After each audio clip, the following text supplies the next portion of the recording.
Hi guys.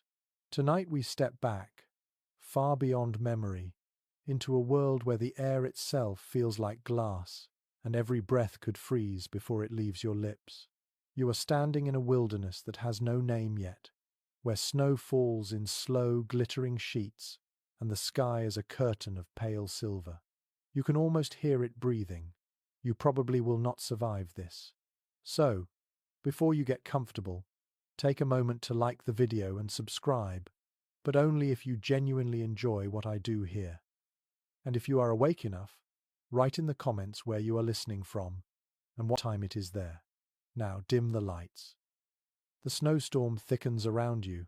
It does not scream like modern wind rushing past metal roofs. It sighs, low and constant, brushing through ancient trees and broken stones. You pull your fur cloak tighter and feel its heavy dampness against your shoulders. The cold does not bite yet. It seeps. It moves slowly, like thought, finding its way into your bones. The prehistoric world is not merely cold, it is absolute. Your footprints fill as soon as you lift your heel, and already the horizon disappears into white. Historians still argue whether the last Ice Age people migrated constantly to chase warmth, or if they learned to endure seasons where the cold reigned for months. Some evidence from old settlement layers suggests small bands lingered through winters, making temporary homes in frozen valleys. Others believe such stillness would have meant death. The truth, as usual, hides in the snowdrifts. You begin walking toward the faint shape of what might be shelter. Every step is work. The snow squeaks beneath your animal skin boots. There are flakes in your eyelashes, tiny sharp stars that blur your sight. Somewhere far behind you, mammoth herds move like drifting islands. The low hum of their movement feels like thunder you can only half remember. Survival here is not about speed but rhythm. The tribes that lived in this age learned to move with the cold, not against it. Your breath forms small clouds, ghosts that vanish as soon as they are born. You keep a hand on the polished bone tool at your belt. It is crude, but it matters. Archaeologists have found similar pieces in Siberia and northern Europe, shaped by hand with a kind of patient intelligence that feels human in every curve. These tools were not just for hunting, they were companions, carved and kept, passed from one cold season to the next. A gust rises, louder now. Snowflakes sting like ash. The storm wants to erase you, to make the world clean again. You stop beside a dead tree half buried in ice. Its bark is blackened, scorched by a lightning strike months ago. That too is part of the story. People of your age understood fire not as a convenience but as a miracle that arrived from the sky. Some groups may have worshipped lightning itself, seeing in it the hand of a god who gave both destruction and warmth. A quirky bit of speculation even suggests early humans might have followed burned forests, gathering charcoal to draw symbols long before organized art appeared. You brush snow from the trunk and feel the texture of frozen moss. Beneath your fingers, the surface feels almost alive, slick and rubbery. The smell of wet bark mixes with your own scent of smoke and animal fat. You are not clean, not comfortable, but in this silence it feels right. The prehistoric wilderness did not separate beauty from survival. They were the same. You think of your tribe, scattered behind you along the valley. Maybe they have found a cave, or maybe they are still searching, guided by instinct and hope. At night, when storms like this rise, humans of your kind often huddle together for warmth, sometimes sleeping in piles like wolves. Scientists call it thermoregulation. The old people might have simply called it love. The cold deepens. You feel it in your teeth now. The wind slips into your hood and whispers against your ear. There is something strangely peaceful in this near-death quiet. Your mind slows, and you begin to imagine what it was like for those who faced this not as a story but as life. Their world was smaller but richer, filled with details you might miss today. The crack of distant ice, the smell of mammoth dung drying near the fire, the glitter of frozen blood on a spear tip. Somewhere out there, beyond the storm, a river lies frozen solid. Beneath its surface, fish drift half asleep, slow and silver. You remember hearing that some prehistoric tribes believed rivers could dream, that they remembered every creature that touched their waters. It sounds poetic, but perhaps it helped explain why they always returned to the same places each year. You lift your head and notice something faint in the distance. A darker patch of snow, the shape of an opening. A cave. Relief washes over you like a tide of warmth that does not actually exist. Your body wants to run, but you know better. Sprinting in cold like this burns through energy faster than fire eats dry wood. So you move slowly, deliberately. Every step is a meditation. As you walk, you think of the people who came before you and the ones who will follow. The Ice Age is not just history. It is memory carved into the human body. Even now, your heartbeat slows in the cold. Your fingers curl inward to protect heat. Your body knows what to do. It remembers. Maybe that is why stories of winter survival feel familiar, like echoes from a shared dream. Inside your mind, you hear your own voice murmuring an old rule: never sleep before the fire is made. That rule, simple and ancient, probably saved more lives than any weapon. Without heat, sleep becomes death. The temptation to rest in snow is strong, gentle even, but it is a trap. The cold lulls you with kindness until your breathing fades. Scientists still argue whether early humans understood hypothermia in medical terms, or if they only knew it through loss. Either way, they feared the sleep that came too soon. Finally, the cave mouth looms ahead. Snow whirls past its edge, but does not enter. The darkness inside feels safe, like the inside of a great animal's chest. You step inside, ducking beneath icicles that hang like fangs. The air smells of damp stone and smoke residue, proof that others once sheltered here. Your torchlight glimmers over soot marks on the wall, old but recognizable. Someone made fire here. Maybe they survived. You crouch, setting down your pack of hides and bone tools. The quiet is immense. Outside, the storm groans. Inside, there is stillness. You listen to your heartbeat, slow and steady. You are here, at the edge of time, a single human in a world of ice. For a moment, you feel the tiniest flicker of comfort. In this frozen night, you have done what your ancestors did. You endured. And that, perhaps, is the beginning of every story humanity ever told. You sit inside the cave, your body still trembling from the long walk through the blizzard. The wind outside moans like a lonely animal, rising and falling in uneven sighs. The sound feels distant now, muffled by the thick walls of stone around you. You touch the ground, cold and rough, feeling tiny crystals that glimmer like broken glass. The first task of survival is always the same. You must find shelter, and you have. Now you begin to understand how people of the Ice Age learned to read the land like a language. They did not have maps, but they recognized shapes that promised protection. The curve of a cliff, the hollow under a fallen tree, the snowdrift that rose against a boulder, all spoke the same quiet truth. Here, the wind will hurt you less.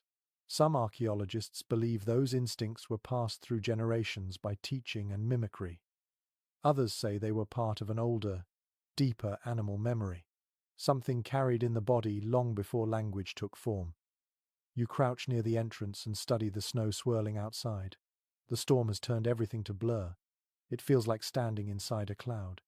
The flakes are huge, heavy, and the light they reflect makes the world glow faintly blue.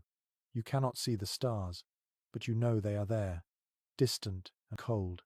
Your ancestors would have used them as guides when the sky was clear, following constellations that no one has named in tens of thousands of years. The Great Bear, Orion, or whatever shapes their minds drew then. You look for signs of animals, but the tracks are gone. Only the faint smell of musk lingers in the air.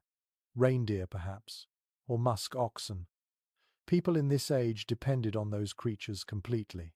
Their hides became clothing, their bones became tools, their tendons became thread.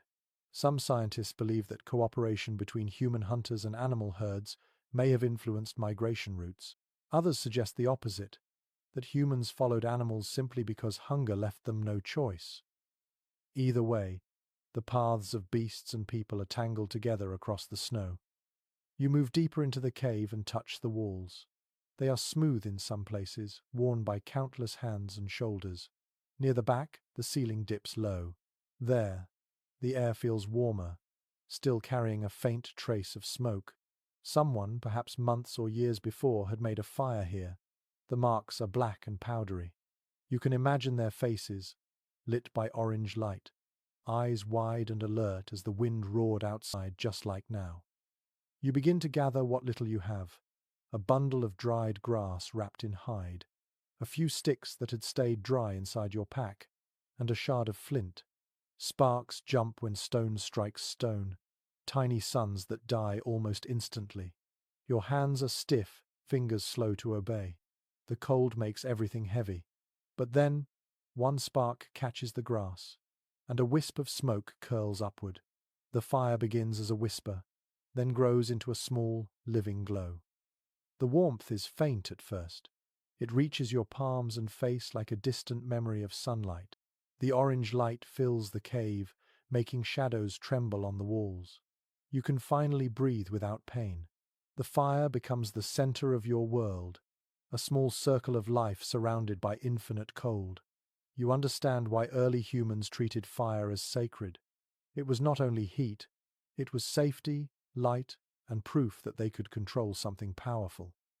Some groups may even have buried their dead near hearths, believing that fire helped guide spirits through the dark. A strange thought crosses your mind.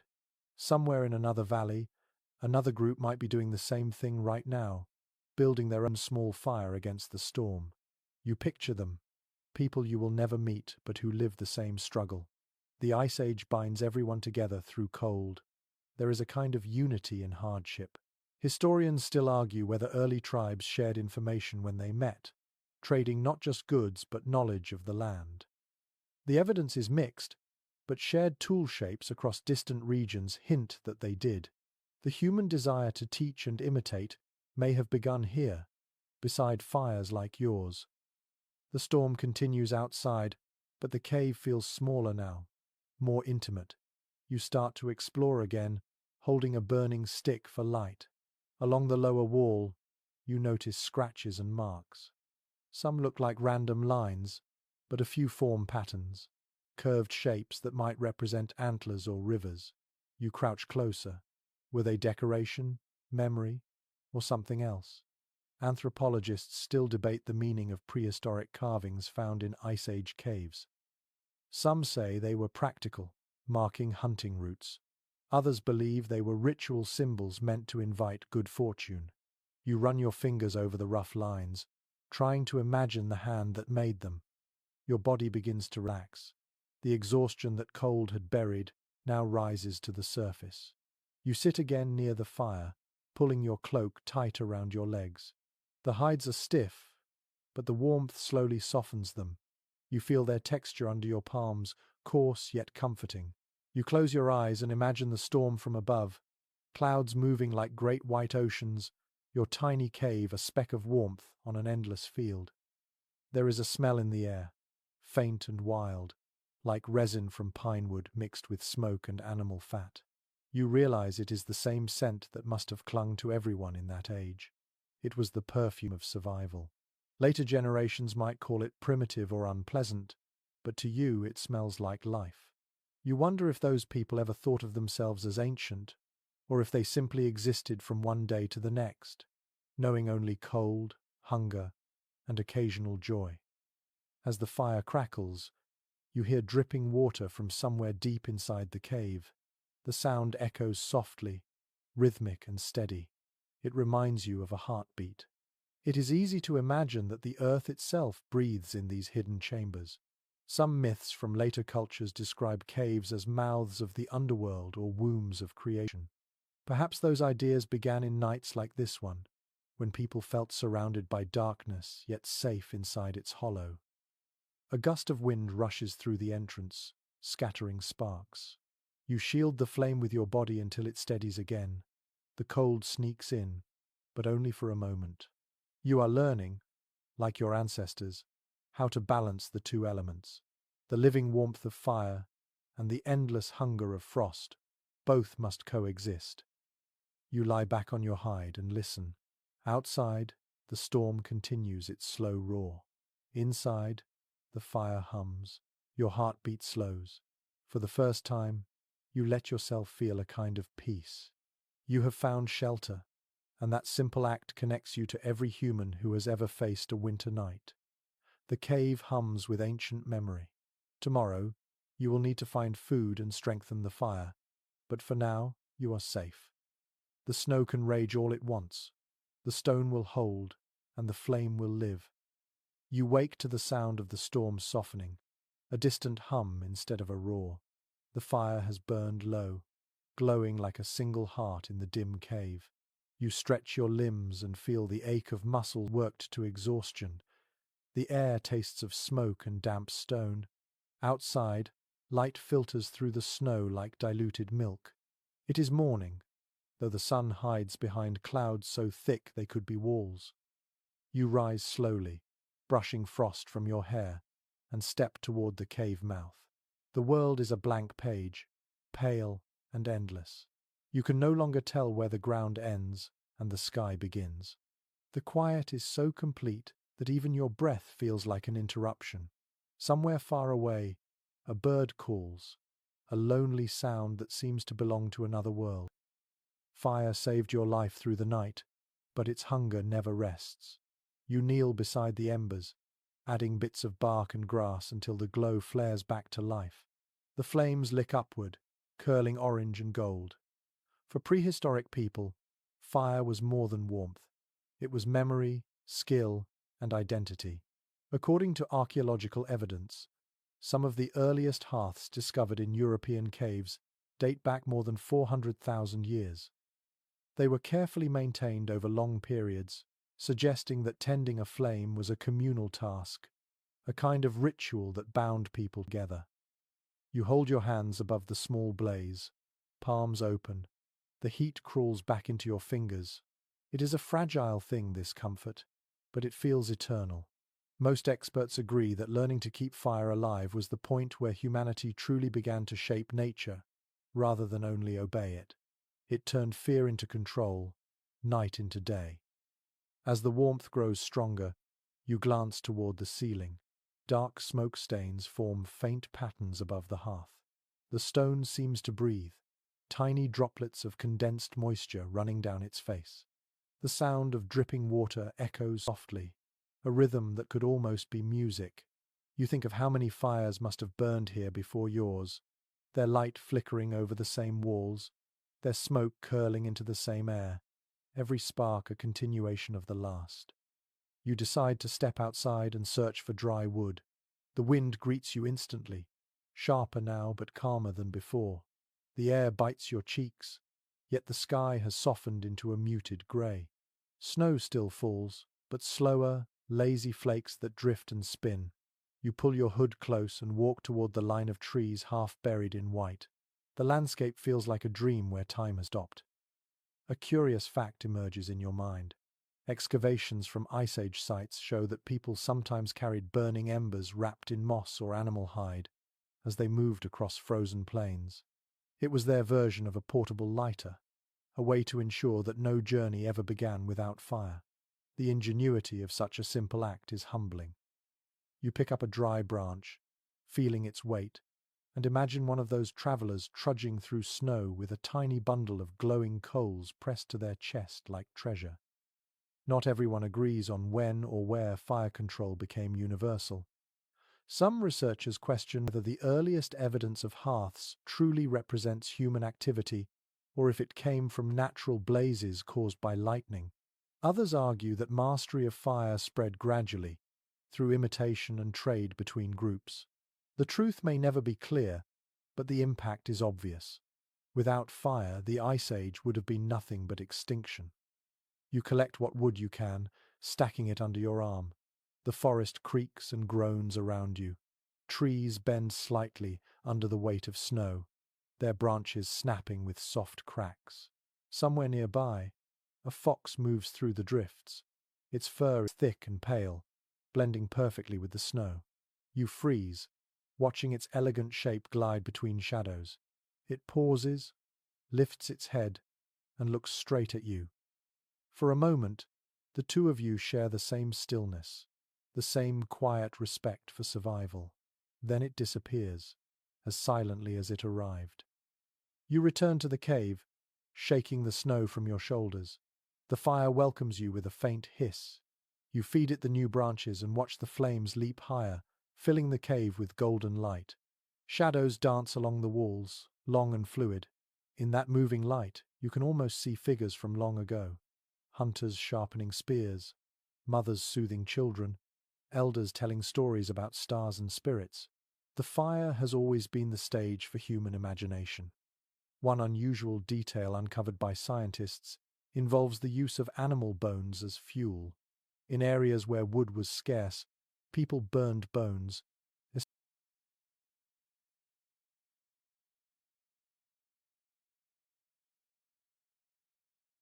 especially from large mammals.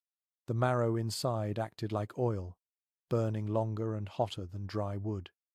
The smell must have been strange, heavy and oily, but it kept the cold away.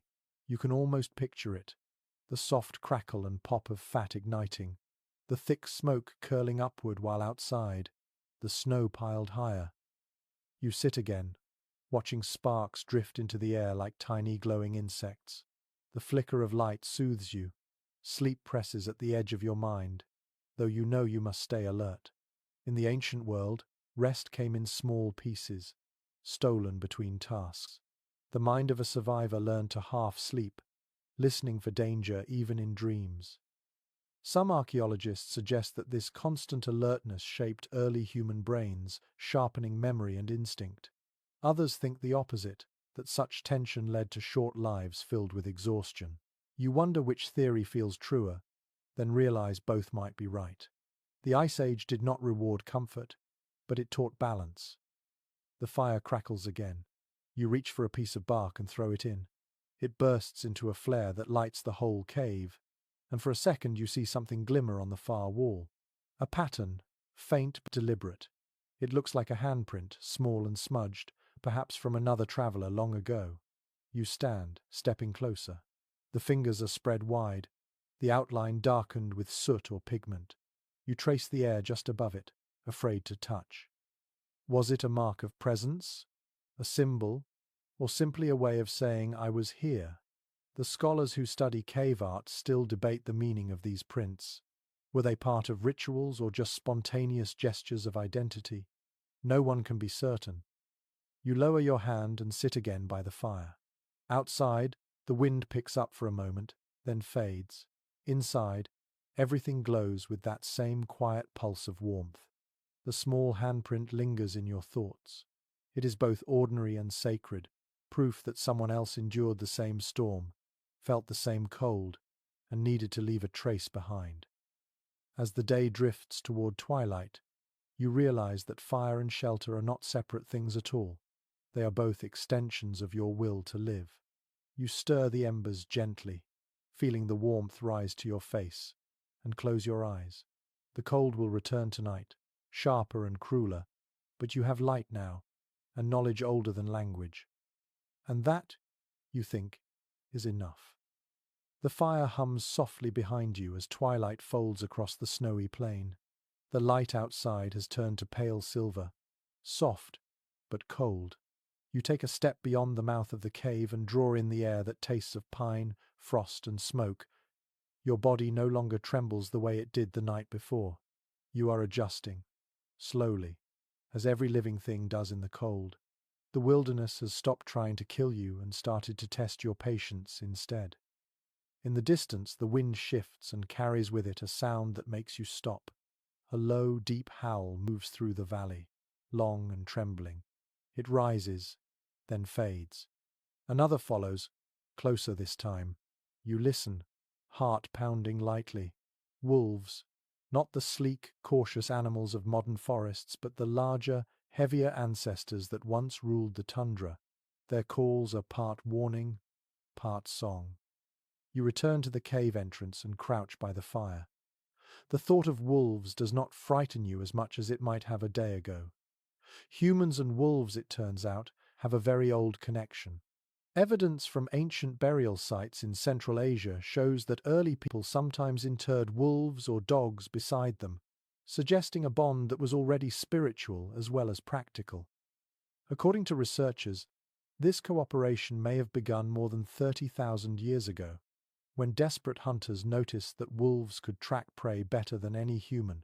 The relationship began with distance and slowly became partnership. You glance out again. The howls continue, weaving together like strands of sound. Somewhere out there, eyes are watching the faint orange glow from your cave. The wolves smell your fire, your skin, the smoke that clings to your clothing. They are curious, perhaps even respectful. They too have learned that fire means danger and warmth, life and death in equal measure. One peculiar finding from an old Siberian site tells of wolf pups raised in human settlements, not as pets but as alarm systems. They would bark or growl at approaching predators or strangers. It is strange to think that the first domesticated creature was not meant for affection, but for survival. Yet affection surely followed, as it always does. You imagine someone, long ago, running their hand through thick fur, sharing body heat with an animal that had once been an enemy. The wind deepens and the wolves go silent. The silence feels almost louder than their song. You look into the fire and think about how companionship shapes endurance. For prehistoric people, survival was rarely solitary. There was always the group, the warmth of others, the shared rhythm of breathing in a cramped shelter. Togetherness was not optional. It was the difference between life and extinction. Most experts agree that early humans slept in close circles, sometimes pressed together with animals for warmth. Their scent, their body heat, even their breath helped keep frostbite away. A strange scent drifts in from the outside, something wild, sharp, and musky. You tense for a moment, but it passes. The cave protects you. The rock itself holds a kind of ancient authority, sheltering countless lives before yours. When storms tore through the world above, the earth always opened small pockets of mercy for the creatures who knew how to find them. You pull your fur cloak tighter and lie down near the fire. The flickering light paints the ceiling in amber waves. Shadows dance across your hands, your knees, the edges of the cave wall. The sound of crackling wood becomes hypnotic. It feels almost alive, breathing in time with you. You think about how fire and animal life became the twin teachers of humankind. One gave warmth, the other movement. One taught patience, the other strategy. Without both, there would be no survival. There is an odd theory, whispered among some archaeologists, that the earliest wolves were drawn to human camps not by food scraps but by the sound of singing. The rhythm of voices around a fire might have resembled pack communication, encouraging curiosity rather than fear. It is a romantic idea, unproven, but beautiful. Some researchers dismiss it, claiming it is wishful thinking dressed as science. Still, the thought lingers that friendship may have begun not with a meal, but with music. You shift closer to the flames and close your eyes for a moment. Behind your eyelids, you see faint shapes moving in the dark, half memory and half imagination. The wolves from the valley stand at the edge of the firelight. You can almost feel their gaze. One steps forward, its coat glimmering in shades of silver and grey. You do not move. It lowers its head, exhales a soft cloud of steam, and then turns back toward the snow. The vision fades when you open your eyes again. Only the storm remains, whispering faintly beyond the cave. The fire pops. You take another piece of wood and feed it to the flames. The warmth returns instantly, wrapping around you like a blanket. In that quiet, you think about the unspoken rules of this frozen world. Everything alive depends on something else. The hunters follow herds, the wolves follow hunters, the fire follows breath. And still, everything must balance, as if the wilderness itself keeps score. Near the far end of the cave, you find another reminder of that balance. Bones, long and pale, stacked in a corner. You pick one up. It is smooth, polished by handling. You run your fingers along its edge and notice faint carvings marks that might be decoration or counting. Some specialists believe these tally marks recorded hunting successes or lunar cycles. Others think they were early attempts at storytelling. The disagreement continues because the bones refuse to explain themselves. The storm begins to ease again. The wind quiets, leaving only the faint rustle of snow sliding down from ledges above. Outside, the night glows faintly under a swollen moon hidden behind cloud. You listen to the deep silence and realize that you no longer feel fear. The cold is still there. The animals are still out there. But you belong to this place now. The wild no longer seems cruel. It simply exists like you do. You lie down beside the fire and wrap yourself in fur. Your eyes grow heavy. Somewhere beyond hearing, wolves begin to sing again. Not threatening this time, but soft, almost mournful. The notes stretch and blend with the wind until they sound like a lullaby. You imagine the same song drifting across other valleys, carrying comfort to strangers who will never meet. The flames dim to red coals. You drift towards sleep. The last sound you hear a single breath of wind and the distant rhythm of paws moving across snow. The bond between human and animal has already begun, fragile and eternal. The night has passed. The storm has left behind a silence so heavy it feels like a weight pressing on the world. You open your eyes and see light pouring through the cave entrance, cold and brilliant, reflected from endless snow. The air inside is warmer now, thick with the scent of ashes and smoke. The fire has burned low, but a few embers still glow faintly beneath a layer of white ash. You stretch your arms and feel the stiffness of sleep fade from your limbs. Outside, the snow sparkles like ground-up glass. The world is reborn, bright but harsh. You step into it slowly, letting your eyes adjust to the glare.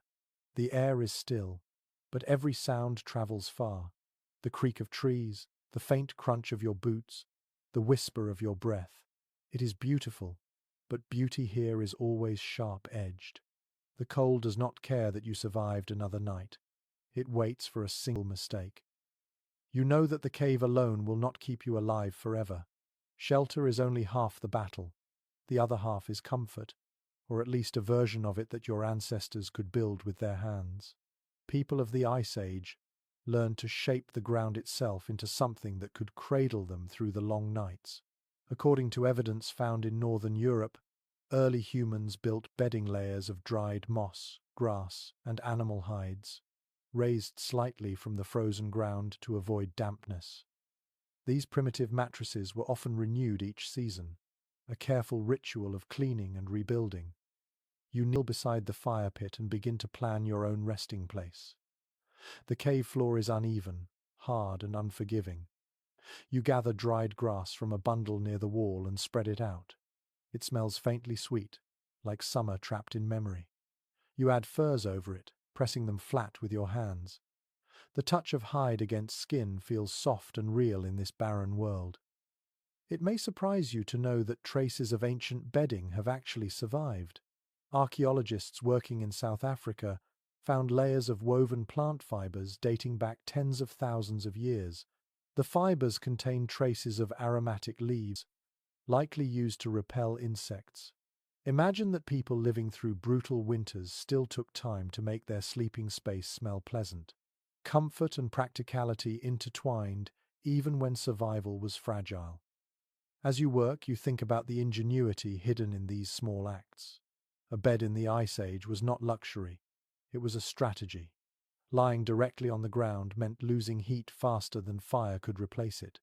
A layer of insulation made the difference between deep rest and slow freezing. Most researchers agree that the ability to design living spaces, even on such a small scale, marked a shift in human awareness. It meant people were no longer just reacting to nature.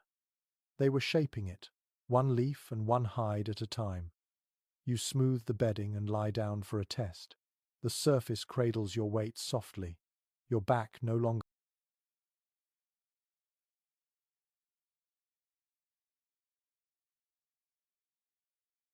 feels the cold stone beneath. You close your eyes and breathe in the scent of grass, smoke, and fur. For a moment, you can almost forget the danger outside. The wind shifts and carries in a faint smell of animal. You sit up and glance toward the cave entrance. Tracks lead across the snow, small and precise. Perhaps a hare, maybe a fox. It reminds you that you are not alone. Everything in this wilderness moves according to its own quiet rhythm. You remember hearing once that some prehistoric campsites show layers of burned bedding, replaced season after season. The old grass would be set on fire to kill pests and renew the space before a new layer was added. It was a simple act of hygiene that feels almost modern. Some scientists debate whether this practice was deliberate or accidental, since fire often spread unpredictably. Still, the consistency of evidence across sites suggests purpose. Even here, tens of thousands of years ago, people cared about cleanliness. A soft chuckle escapes you. Civilization did not begin with walls or cities. It began with someone deciding that sleep should be a little less miserable. You adjust the hides again, then sit cross-legged near the fire. The smoke rises in lazy ribbons toward the ceiling. The warmth feels deeper now that you have a place to rest. You think about how the body remembers comfort. Once you find it, even briefly, it becomes impossible to forget. Maybe that is how progress began, one small act of refusal against discomfort, multiplied through generations. You step outside to gather more grass and moss for padding. The snow crunches beneath your feet. You find a patch of tall, brittle stems near a frozen stream. The plants bend easily, releasing a faint, earthy smell. You gather them in bundles, shaking off the snow. Beneath the white crust, the earth feels soft, alive, even in winter. You dig up a few clumps of moss and feel the moisture on your fingertips. The sensation is grounding, a reminder that life continues quietly below the frost. On your way back, you notice a strange shape near a boulder, a hollow lined with snow and fur. An old burrow, perhaps, once used by an animal to survive the same storm. You crouch and peer inside. The space is narrow but dry. For a fleeting moment, you imagine what it would be like to curl up inside, pressed into warmth by instinct alone. Some early humans did just that, digging into snowbanks to create shelters insulated by air pockets. It sounds absurd, but snow, when used correctly, can keep warmth inside. Experiments show that such shelters can hold temperatures around freezing even when the air outside drops far lower. You smile at the irony. The same element that kills can also protect. Survival is often about contradiction. You carry your bundles back to the cave and finish arranging your bed. The space feels transformed now, almost homelike. The firelight makes the furs glow in shades of amber and brown. You lie down again and pull a hide over your shoulders. The warmth rises from below, soft and steady. Outside, snowflakes drift past the entrance like drifting sparks. As you rest, a question lingers in your mind. Were those ancient people ever comfortable enough to dream? Or was every night a long stretch of half-sleep broken by fear? Some scientists think the constant stress shaped their imagination, turning survival into storytelling. When the body could not rest, the mind learned to wander. Perhaps this is how myths began, born in the space between exhaustion and hope. You turn on your side, feeling the weight of fur against your chest. The fire crackles, gentle and steady. You are no longer just surviving. You are learning the ancient art of rest. The bed beneath you feels like a promise, soft against the hard face of the Ice Age. The storm outside may rage again, but tonight you have built comfort out of grass and courage, and that, more than anything, makes you human. The fire whispers behind you as you wake, stretching your arms and feeling the pleasant stiffness that comes after real sleep. The bedding beneath you still holds the faint warmth of your body, and for the first time since the storm began, you feel almost rested. The air in the cave is cool, but not biting. You listen for the wind outside. It has softened into a low sigh, brushing snow from the trees. You run a hand along the furs covering you, tracing the rough seams where hide meets hide. The stitching is simple but strong. It took time to sew these together, and every knot and thread speaks of patience. Prehistoric people were not just hunters, they were artisans of necessity. Evidence from Ice Age sites shows that even the earliest humans used bone needles and sinew thread to make fitted clothing. These garments were not random scraps, but carefully designed protection against freezing winds.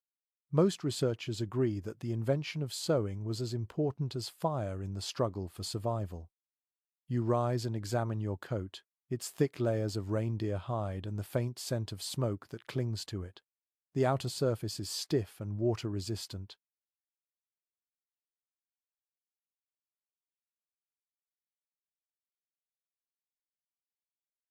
The inner side soft and lined with fur. This was engineering before anyone had words for it. According to archaeological studies, the people of the Arctic adapted quickly, choosing hides from animals that shed water and retained heat. Each layer had a purpose: to trap warmth, deflect snow, or wick away moisture. You pick up a strip of sinew and roll it between your fingers. It feels like fine thread, elastic but strong. Hunters would stretch and dry the tendons of animals, slicing them into thin cords that could be used for sewing or binding. It may seem simple, but this small innovation changed everything. Some anthropologists suggest that well-made clothing allowed humans to migrate into colder regions long before other species could. In a sense, the needle extended the limits of the human body. A small smile tugs at your lips. It is strange to think that your coat is the direct descendant of those early designs. Every modern jacket, every pair of winter boots, carries that ancient wisdom. While you work to tighten the seams of your gloves, you think about how personal clothing must have been back then. Each piece was shaped by hand, tailored to the body of the wearer. It was not fashion, it was identity. A well-made coat meant survival, and survival meant pride. There are findings from burial sites where people were buried in their best garments, decorated with beads made of bone and ivory. It suggests that even in death, they carried the memory of their craft. You thread the sinew through the small eye of a bone needle. The light from the fire catches the curve of the tool, smooth and polished from years of use. You imagine someone, perhaps a mother or a hunter, sitting by the fire long ago performing the same motion. Sewing in the Ice Age was not just work, it was ritual. The slow rhythm of pulling thread through hide could calm the mind, a kind of meditation against the endless cold. An odd piece of research once suggested that some groups used animal fat mixed with ash as a kind of waterproofing for clothing. The mixture would be rubbed into the hides, creating a seal that repelled water. It must have smelled strange, but it worked. Early humans learned to combine practicality with intuition long before chemistry existed as a science. You pause, testing the repaired glove by pulling it snug over your fingers. The fit is tight, warm and reassuring. Outside, the snow gleams in pale light. The storm has left behind a stillness so deep that you can hear the faint crack of ice shifting beneath the surface of a distant stream. You step out into the cold, your new repairs shielding you from the chill. The reindeer hide creaks softly as you move, and the fur brushes your neck like a whisper. A thought crosses your mind. How did people learn what materials worked best? Some researchers believe they watched animals closely.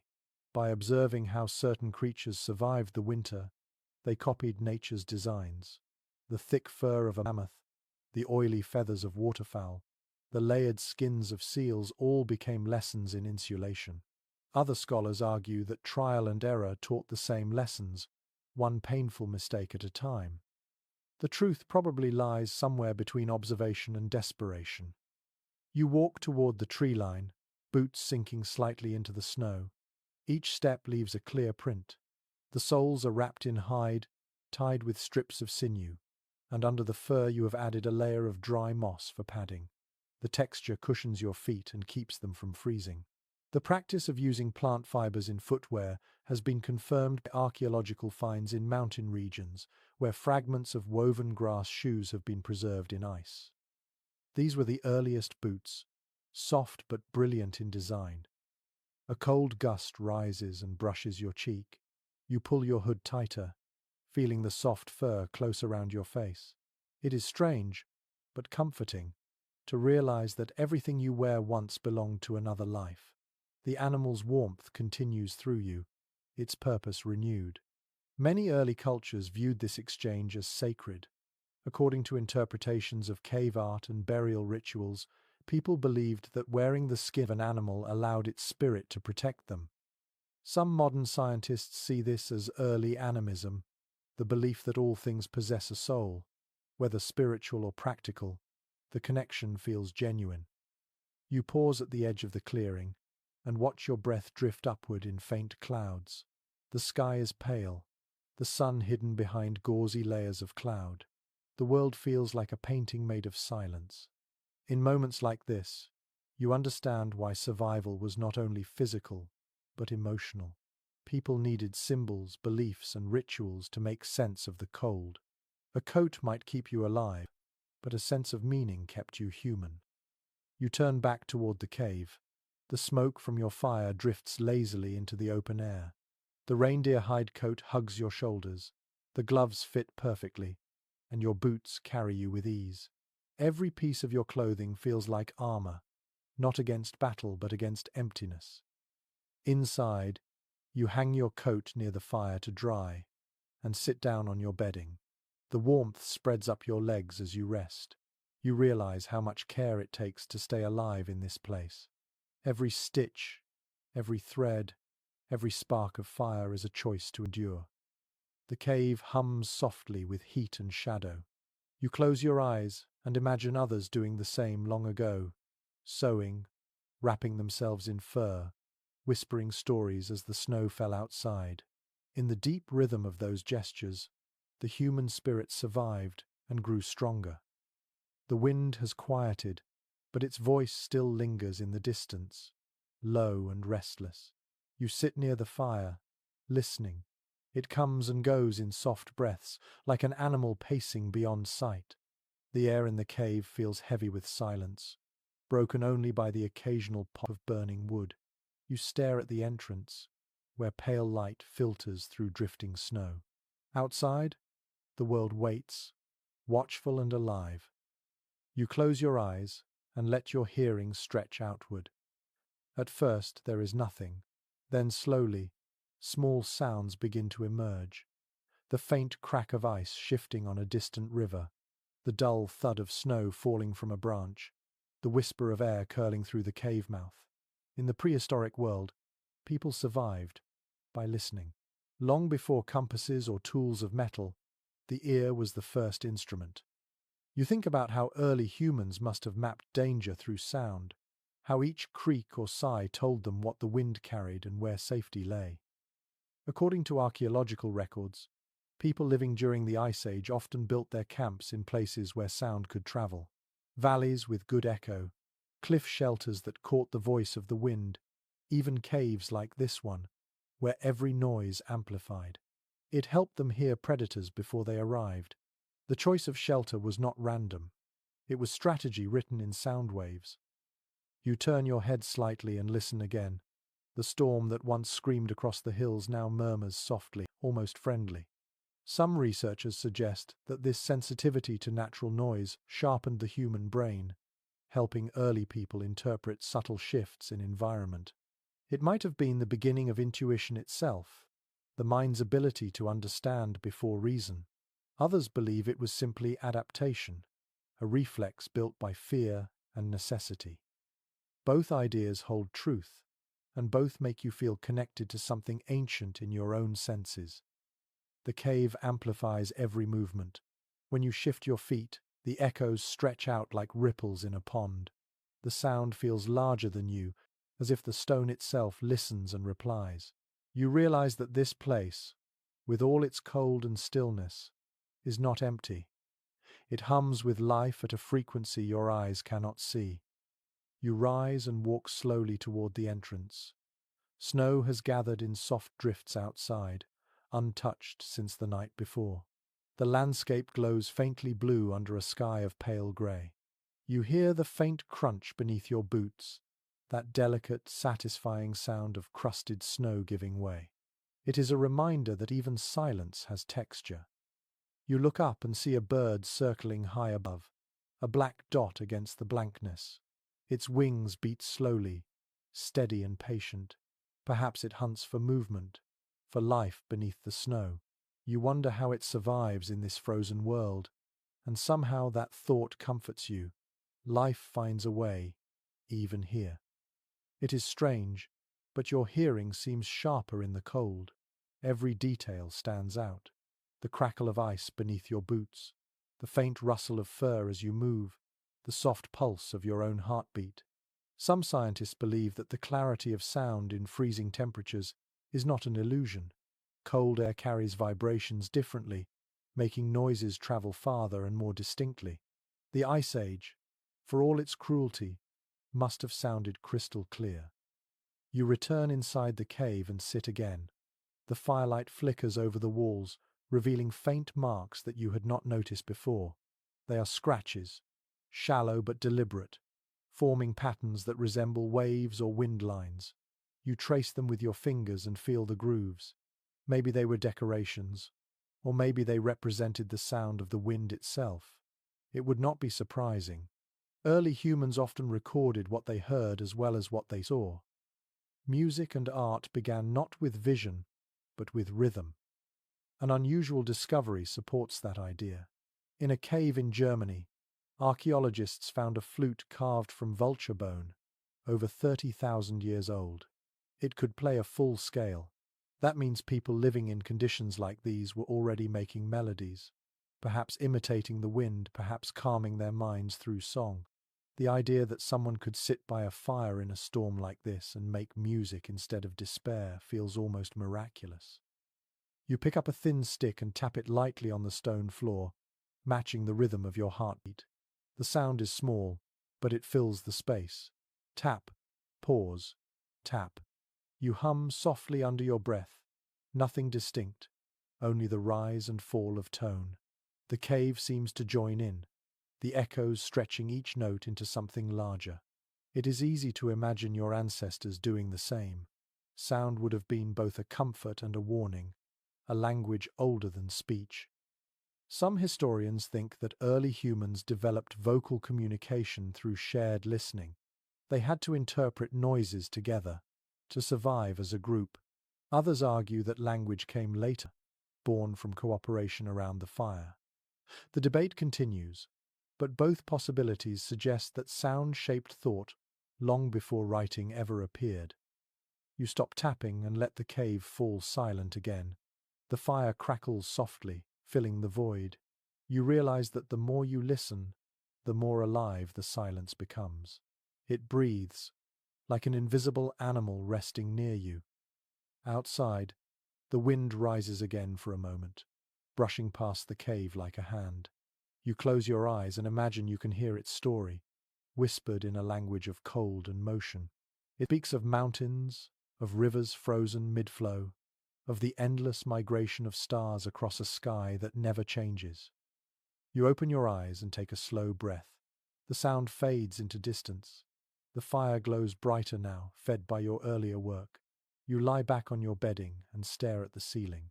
The echoes of the world seem to linger in your ears, even as you grow drowsy. In this moment, you understand why ancient people listened so carefully.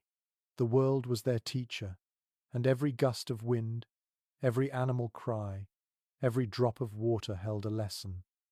You close your eyes and let the rhythm of the cave lull you. The sound of the storm becomes a lullaby again, the same voice that once threatened, now offering rest. The wilderness is no longer something to fear, it is something to understand. Sleep comes gently, wrapped in sound and silence both. The crackling of the fire becomes the first sound you notice as you drift between sleep and waking. Its rhythm is steady, hypnotic, a slow breathing that fills the darkness. You blink, and the faint light of dawn glows at the edge of the cave. The storm has passed completely now. The air feels lighter, and the snow outside glimmers with a faint gold hue. You pull the fur closer around your shoulders and watch the firelight dance on the cave walls. Shadows move across the stone like living things. The flames remind you of dreams. They twist and shimmer, changing shape with every breath of air. It is easy to see faces in them, or animals, or the outlines of distant memories. You wonder if the people who once lived here saw the same illusions. Perhaps they whispered to the fire as if it could answer. In a way, it did. Light made their thoughts visible, and the darkness turned imagination into story. Archaeological evidence suggests that prehistoric people spent long nights staring into flames. Some scientists believe this habit played a role in human evolution, helping our ancestors develop patience and imagination. Firelight offered safety, but it also gave the mind space to wander. Staring into a moving flame slows the heartbeat, eases the breath, and invites visions. The campfire may have been the first theater, the first temple, and the first dream. You lean closer to the warmth, feeling it brush your face. The colors shift from orange to deep red, then to faint blue at the edges. The air smells of resin and smoke. Your thoughts start to drift. The flicker of light makes shapes appear on the walls, and for a moment you see what might be figures, dancing or hunting. They fade when you blink, but the image lingers. In caves across the world, traces of such visions remain. Handprints, animal outlines, lines that spiral like the paths of stars. The most famous sites, in France and Spain, show paintings made with mineral pigments mixed with animal fat. Some of them are tens of thousands of years old. Their colors still glow when touched by light, as if the artists just finished their work. Most scholars agree that these images were not random decoration. They were born from dreams, from the half-conscious moments between sleep and waking, when the fire and the mind blur together. You shift your weight, lying back on your bedding, and let your eyes follow the shadows that ripple across the ceiling. They move like spirits, like fragments of memory. The people of that time did not separate the physical from the spiritual. A dream could be as real as hunger. When they closed their eyes beside the fire, they entered another world, one made of stories. One curious idea, proposed by a few researchers, is that these dreams may have served as early problem-solving tools. In a world of survival, dreams could offer visions of where to hunt or what dangers to avoid. It sounds mystical, but there is logic in it. The human brain, even then, searched for patterns in chaos. If a dream led to food or safety, it became truth. If it failed, it was forgotten.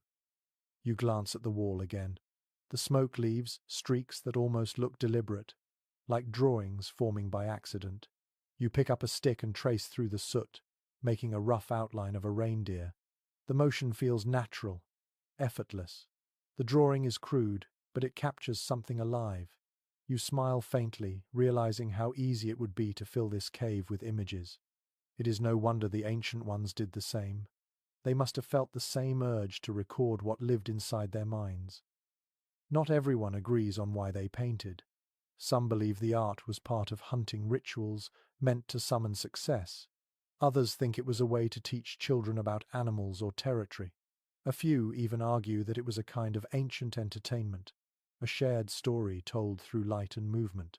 The argument continues, and perhaps it always will, because the artists left no words, only silence and pigment. You add another line to your reindeer, then laugh softly. The sound echoes faintly, mixing with the fire's crackle. For a moment, you can imagine that the old artists are listening. The cave seems to approve, its air growing warmer around you. You set the stick down and stare at your work. It looks nothing like the real animal, but it feels right. Maybe that was the point. Art was never meant to be perfect. It was meant to make people feel less alone. The warmth of the fire starts to lull you again. You close your eyes, and the images behind your lids come alive. You see snow falling slowly, but this time it glows with faint blue light. You see shapes of people moving through the storm, wrapped in fur and carrying torches. They walk without fear, their faces calm. The flames in their hands pulse like stars. You feel as though you are among them, moving in rhythm with their breath. A spark snaps in the fire and pulls you back. The cave ceiling glows faintly orange again. You exhale slowly, realizing how close the line is between waking and dreaming. The prehistoric world did not separate those states the way modern people do. Sleep, vision, and ritual often merged. When someone dreamed of an animal, it might become part of the next hunt or the next song. When they saw a shadow flicker like a face, it could turn into a spirit story. A small pile of charred sticks lies beside the hearth. You pick one up and hold it close to the flame. The tip glows red for a second before fading. It would make a perfect tool for drawing. You press it to the wall beside your crude reindeer and add a line of dots, like falling snow. The scent of burnt wood fills the air. You smile, thinking how strange it is that the same simple act could connect you to people who lived 30 millennia before. Fire, art, and imagination still burn in the same rhythm. Outside, the light shifts. The sun has climbed higher, turning the snow bright enough to hurt your eyes. You can feel the warmth of it even from inside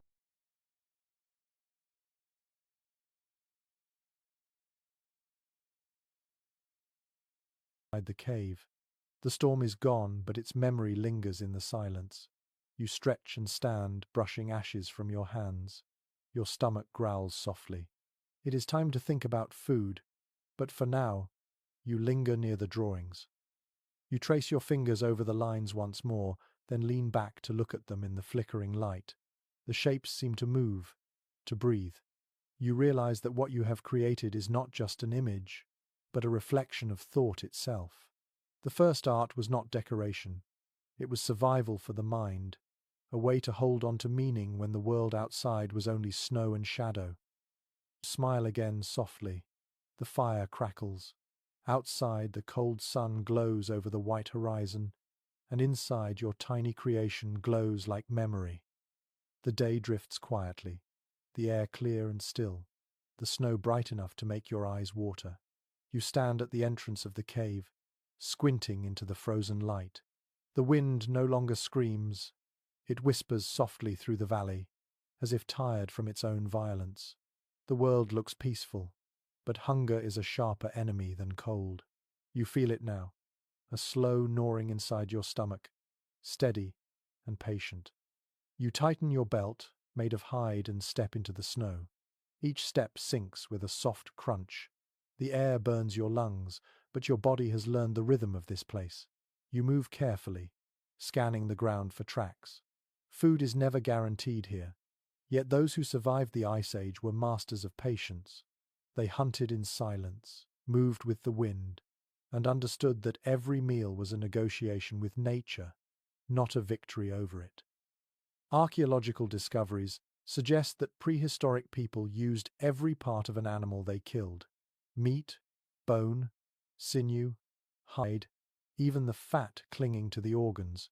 There was no waste. According to evidence found in frozen tundra sites, hunters stored meat beneath the snow, using it like a natural refrigerator. It was not luxury. It was intelligence born from hardship. You crouch, imagining the process. The thought of frozen meat waiting for you beneath the ground feels strangely comforting. You find old tracks, faint but visible. They belong to reindeer, judging by their narrow shape and spacing. You follow them slowly, moving toward the sparse trees that border the plain. Your breath leaves thin clouds that vanish instantly. The world feels timeless, caught between stillness and motion. It might surprise you to know that prehistoric hunters sometimes followed herds for days, even weeks. They did not chase, they shadowed. The goal was endurance, not speed. Many experts believe this practice, called persistence hunting, allowed humans to wear down larger prey. The hunters would track animals across long distances until exhaustion made the creatures collapse. It required knowledge of wind, terrain, and instinct, and it bound humans to the landscape in ways few modern people could imagine. You kneel and touch the snow where the prints deepen. The edges are slightly melted, meaning the herd passed recently. A shiver of hope stirs in your chest. You continue, step by step, until the ground slopes downward into a small hollow. The air smells faintly of earth and musk. You crouch, ears alert, and there it is. A sound, faint but distinct, the soft snort of an animal. You stay still, barely breathing. Through the curtain of snow-dusted branches, you see movement brown shapes against white, low heads digging through the snow for grass. Reindeer, smaller than the ones that live in modern northern lands, but strong and quick. Your pulse quickens. You reach for your spear, carved from ash wood with a sharp stone point tied by sinew. The weapon feels both crude and sacred, an extension of your own will. According to remains found in Ice Age camps, such tools were often made during long winter nights. The hunters carved by firelight, shaping each groove carefully. Many of the spears show patterns etched along their shafts, not purely decorative, but possibly meant to guide, grip, or signify ownership. Each weapon carried its maker's identity, a reminder that survival was not just collective, but personal. You move slowly, crouching behind a tree.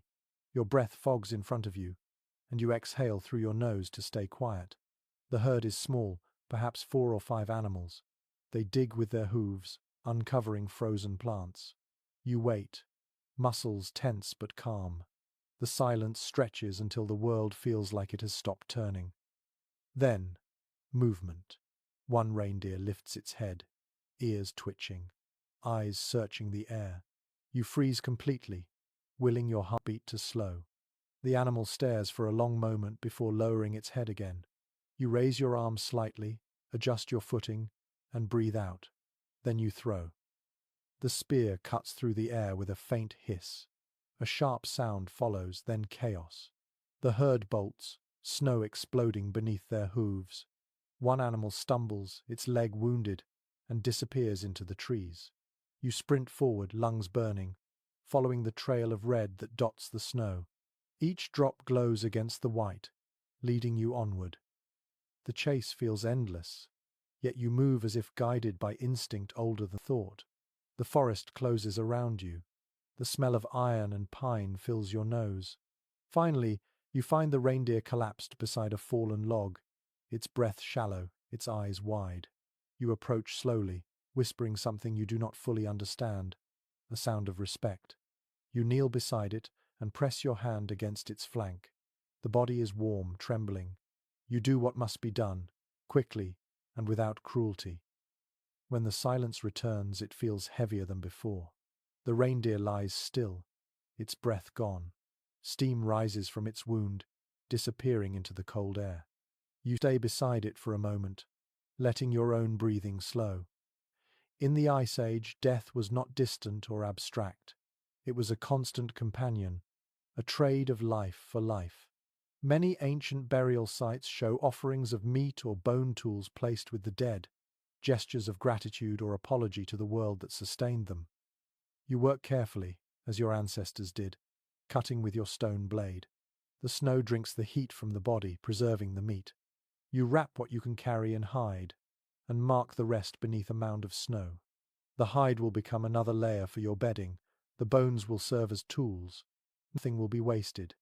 This cycle of use and renewal is what allowed humans to endure when so many other species vanished. You make your way back to the cave as the light fades. Your breath comes in long, visible sighs. The sky glows pink near the horizon, and the air hums with quiet stillness. You realize how full the silence feels after the noise of the hunt. Each sound now seems precious. The crunch of your boots, the rustle of your burden, the whisper of wind through bare trees. When you reach the cave, the fire is waiting. You feed it new wood and watch the flames rise eagerly. The smell of smoke mingles with the scent of fresh meat. You set a small piece to cook, holding it over the flame with a stick. The fat drips and hisses. The aroma fills the space, rich and primal. As you eat, the taste feels almost sacred. The salt of the animal, the smoke of the wood, the faint metallic tang of survival. Some researchers suggest that such moments of shared food became the foundation of early social bonds. Around a fire, hunger turned into ritual, and ritual turned into story. Perhaps that is how memory began. You chew slowly, eyes half closed, feeling warmth spread from your stomach through your limbs. The fire crackles, the snow outside glows faintly blue, and the air is calm again. In this small circle of light, the wilderness feels far away. You have eaten, you have lived, and the storm no longer frightens you. The cave smells of smoke and cooked meat, a comforting haze that lingers long after your meal. You lean back against the stone wall, feeling warmth seep through your skin. The storm has faded into memory now, but the air outside still carries a cold edge that warns it will return. For the moment, though, everything is still. The fire burns quietly, its orange light reflecting off the fur of your clothing. As you sit there, full and tired, a sense of calm spreads through you. It is not the luxury of comfort, but the peace that follows survival. The cold has not won. Hunger has been silenced, and for the first time you begin to feel something close to belonging. You are not just existing in this frozen wilderness. You are becoming part of it. The sound of soft footsteps behind you breaks the silence.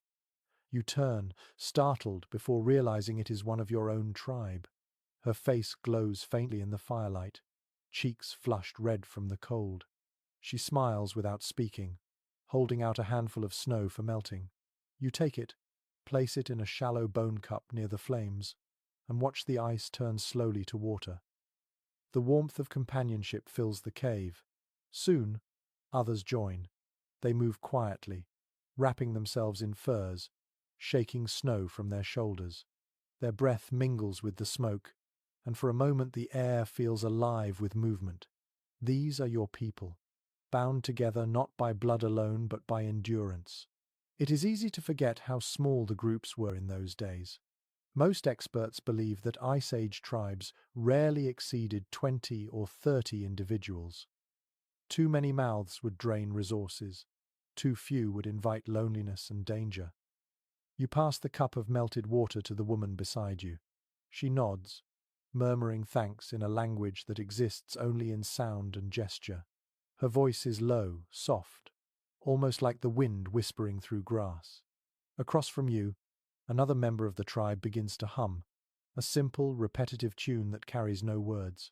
The rhythm of it feels old, like something the earth itself remembers. Some researchers think that these small social moments were the seed of civilization. Shared meals, shared warmth, shared sound. In such spaces, trust was built one gesture at a time. You watch as the group settles around the fire. Someone adds more wood, another cuts meat into smaller pieces. The smell fills the air again, thick and rich. Children curl up beside their parents, faces hidden in fur. You can almost hear their tiny breaths above the fire's murmur. One of the elders begins to speak. His voice is raspy but steady, carrying authority earned through many winters.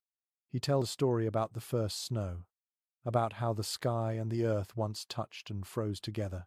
His words rise and fall in rhythm with the flames.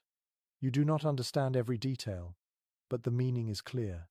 The story is a promise that even the worst storms will pass. It is a song of endurance disguised as a tale. Archaeological studies show that storytelling may have been as vital to survival as fire itself. It preserved memory, teaching new generations what to fear, what to follow, and what to hope for. In some ancient sites, patterns of hearths and sleeping areas suggest that communities gathered at night in circles, listening to the oldest members. The warmth of fire became the warmth of language. You glance around and see the faces lit by firelight. Each one is marked by the same exhaustion and quiet determination. You wonder what they dream of when they sleep. Perhaps they dream of summer, or of animals running through fields without snow. Perhaps they dream of peace. The elder's story shifts into a kind of chant, slow and rhythmic. The sound fills the cave, echoing softly against the walls. You feel it vibrate in your chest. The others begin to tap their hands lightly against their knees, keeping time. The music builds slowly, simple but powerful. It is not celebration exactly. It is connection. An interesting discovery from archaeological digs in Central Europe shows that Ice Age dwellers often used hollow bones and stones to create percussion sounds. They may have used rhythm as communication or ritual, perhaps to mimic the heartbeat of the earth. Some scientists think such sounds helped people coordinate movement during hunting or shared labor. Others see it as an early form of meditation, a way to steady the mind during hardship. Whatever the purpose, the pattern of sound feels timeless. You close your eyes and let the rhythm sink in. The firelight flickers through your eyelids, pulsing with each beat. For a few moments, you are not in the cave. You're in the center of something larger, a living circle of sound and warmth. The feeling is almost holy, though the word has not yet been invented. The chant fades slowly, like snow melting under sunlight. Silence fills the cave again, soft and peaceful. The elder nods once, satisfied. The others smile faintly, some already curling up to sleep. The air grows thick with the scent of furs and ash. You realize that warmth is not just fire or food, it is also this, the shared breath of those who choose to survive together. You adjust your bedding closer to the flames and watch as the group settles. One of the younger hunters lies near the entrance, keeping watch. The rest drift towards sleep, their breathing deep and even. The woman who brought the snow is beside you, her hand resting near yours. You hear her whisper something too quiet to understand, but the tone carries comfort. You close your eyes. The warmth of the fire and the nearness of others blend into a single sensation. Outside, the snow falls again, soft but steady. The storm will return, as it always does, but inside this cave, life endures. In this fragile circle of firelight, you begin to understand something profound. Survival is not only the act of staying alive, but the art of staying together. The cave is quiet except for the faint crackle of the fire and the slow rhythm of breathing. Around you, the tribe sleeps in tangled furs, their faces turned toward the warmth. You lie awake, eyes open, listening to the soft harmony of life. The air smells of smoke, animal hide, and faint salt from melted snow. Outside, the storm has grown calm again, but its memory hums in the distance like a sleeping beast. You rise carefully, stepping over the others, and move toward the entrance. The snow reflects the moonlight in a silver glow, bright enough to see without fire. The night feels endless, yet gentle. Your footprints are the only marks on the ground. You pause at the edge of the cave, feeling the wind slide across your face. It is cold enough to sting, but not cruel.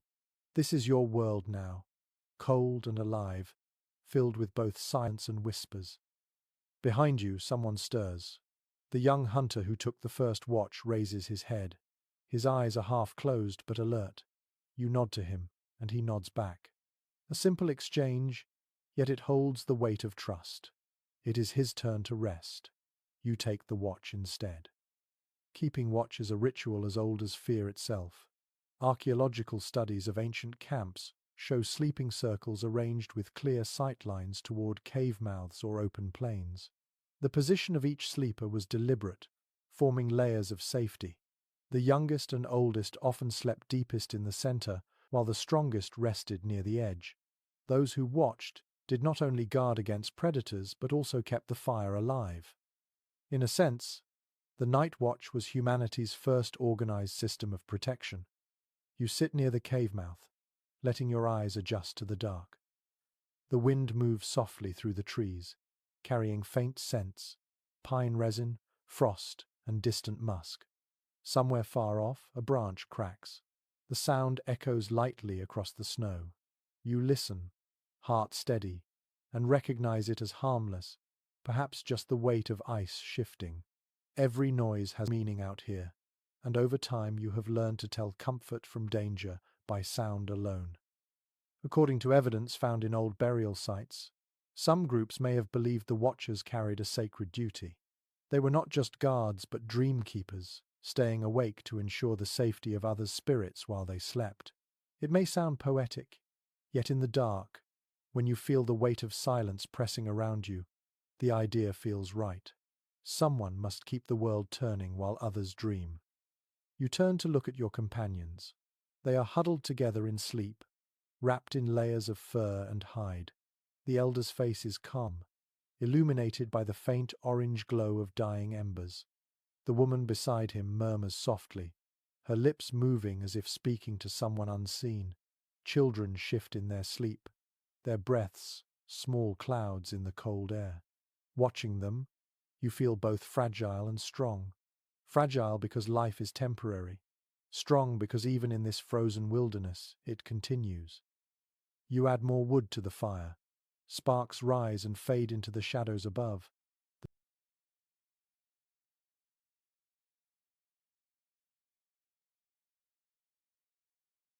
The flame grows brighter, pushing back the cold. For a moment, the walls seem to flicker with movement. Your eyes catch faint marks again, handprints and old soot lines. You imagine the others who once kept watch here, their thoughts probably the same as yours.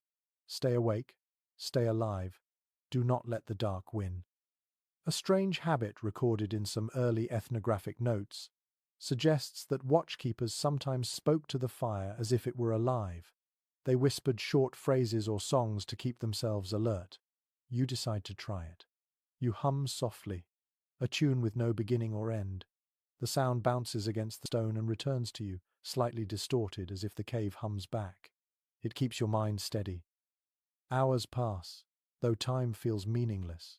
The moon drifts slowly across the sky, sliding behind thin clouds. You keep the fire alive, feeding it in careful intervals.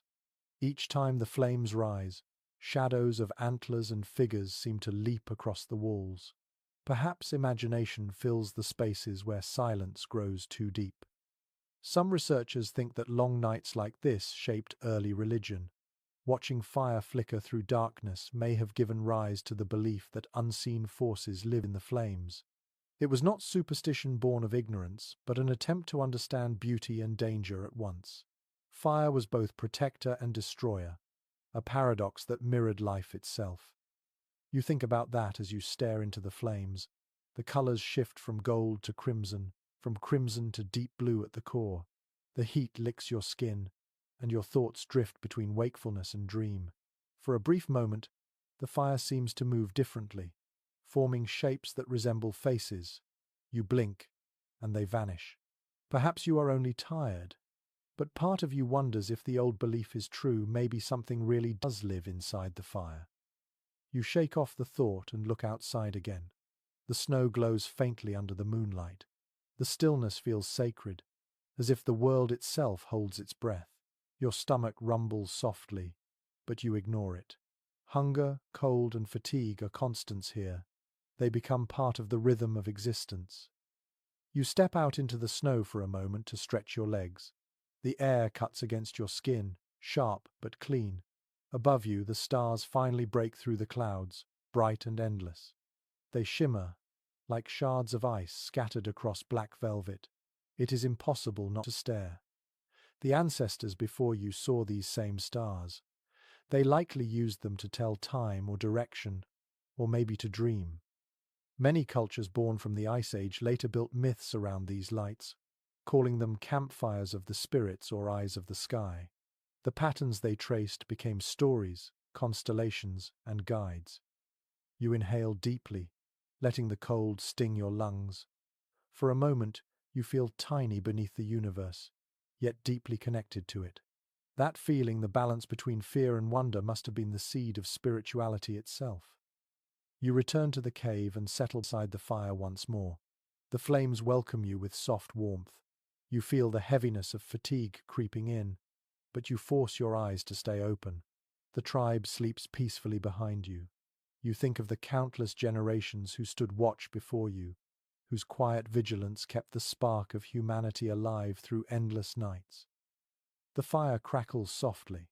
Outside, the wind shifts again, but only lightly. You look once more at the glowing coals and whisper a simple promise, words that carry no language but all meaning. I will keep the light until morning. And so you wait, a guardian of warmth in a world of ice. The sky begins to pale behind a thin curtain of clouds. You watch the first hint of dawn bleed across the horizon, faint and blue like the breath of a sleeping giant. The night watch is ending. Your eyes ache from staying open so long, but the sight of morning fills you with quiet relief.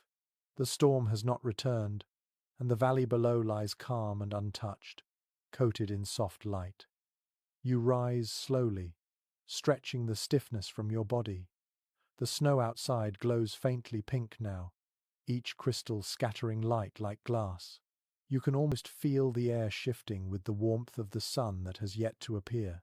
Behind you the tribe stirs. A cough, a rustle, the sound of furs shifting. The world is waking again. You turn to the fire and poke at the embers. They flare to life with a small burst of orange. The smoke curls toward the ceiling, tracing lazy spirals. You add more wood and sit close, palms open to the heat. Around you, soft voices begin to rise, people murmuring quietly, greeting another day. As the others prepare themselves, you notice a section of the cave wall that glows differently under the firelight. The surface is smoother there, as if hands have touched it for centuries. You walk closer, crouching down to look. Faint markings stretch across the stone. They are not scratches from tools or claws, but something deliberate. Lines curve and twist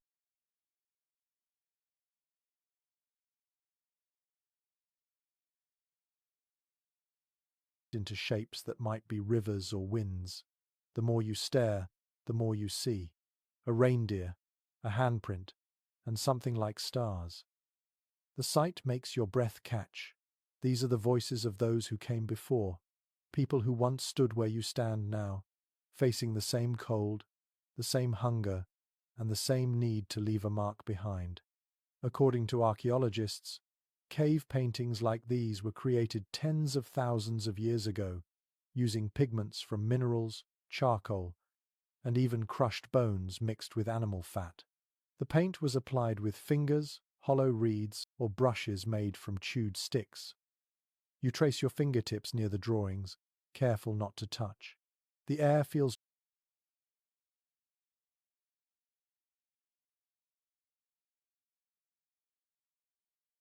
charged, as if the wall itself holds memories. Some specialists believe such images were part of hunting rituals. By drawing animals, they hoped to gain power over them, ensuring success in the chase. Others suggest these paintings were spiritual, offerings to unseen forces of nature. The debate continues, but one thing remains certain. Art existed long before comfort did. You notice a peculiar detail. Near one of the animal figures, a series of dots form a faint pattern, almost like footprints or stars in a small constellation. One curious theory proposes that ancient artists were recording astronomical events, mapping the sky inside caves to keep track of seasons. It is impossible to prove, yet the idea feels true when you look at the dots glowing faintly in the firelight. Perhaps these early people were already connecting heaven and earth through symbols. The elder approaches quietly behind you. His presence is calm, his steps careful. He stands beside you, studying the wall in silence for a long time. Then he speaks, his voice rough but thoughtful. He tells you that the cave remembers. Every fire, every storm, every voice leaves its trace. His eyes glint in the light. Whether he is repeating an old teaching or inventing one in the moment, you cannot tell. But his words carry the gravity of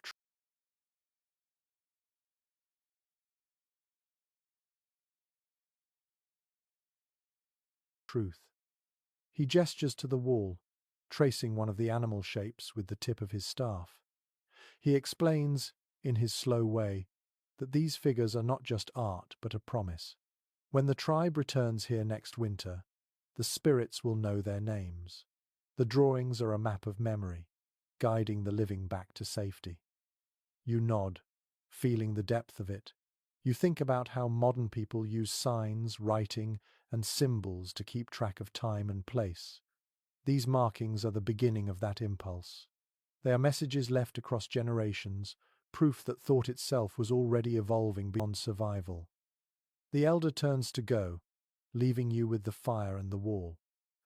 You remain, watching the smoke twist upward, casting the drawings into shifting light. The shapes almost move, alive again for a brief second. You can see the handprint clearly now. It is smaller than yours, perhaps from a young person. Around it, the pigment has faded but not vanished. You hold your own hand beside it, feeling the echo of another life across thousands of years. A chill runs through you that has nothing to do with the cold. To make art in such a place, in such a time, was an act of hope. It meant believing that the future would come, that someone would stand here to see it. You sit again by the fire, lost in thought. The tribe begins to prepare food, thin strips of meat roasted on sticks, melted snow poured into bone cups. The air fills with warmth and the soft rhythm of movement. You realize that this pattern of life, fire, food, art, story, is the same pattern that built every generation that followed. Civilization began here, in the flicker of flame against stone. Some anthropologists point out that these early caves were more than shelters. They were classrooms, sanctuaries, and memory halls. The young learned to listen to the elders here, to draw what they saw and dream what they hoped. Each symbol passed knowledge forward without words.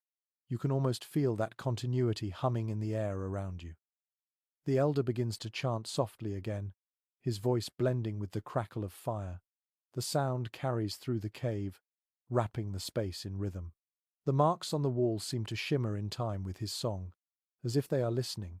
You sit quietly, hands resting on your knees, and let the melody sink in. It feels ancient yet familiar, a song of gratitude for having survived another night. As the light grows brighter outside, the chant fades. The cave falls silent except for the breathing of the fire. You look once more at the handprint and whisper to it, a quiet promise to remember. Then you rise, pulling your cloak tight, and step into the cold daylight. The snow crunches beneath your feet, the wind brushes your face, and the world stretches wide before you. Behind you, the cave glows softly with the warmth of life and art. Ahead, the frozen valley waits. You carry both within you. The morning brightens slowly, the pale sun rising over the white horizon. You step outside the cave and blink against the reflection of light off the snow. The world looks calm, even gentle, though you know its calm can shift to danger in a breath. The air feels sharp in your lungs. You pull your fur hood closer and listen to the muffled silence that follows every snowfall. The land has reset itself overnight, erasing all signs of the previous day. The tracks of the herd, the trails of the tribe, even your own footprints have vanished. It is as if nothing has ever lived here at all. Yet life continues beneath the surface. The snow hides as much as it protects.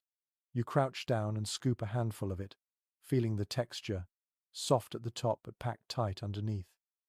The layers form from wind, ice, and time, like pages in a story only the patient can read. People of the Ice Age knew these layers well.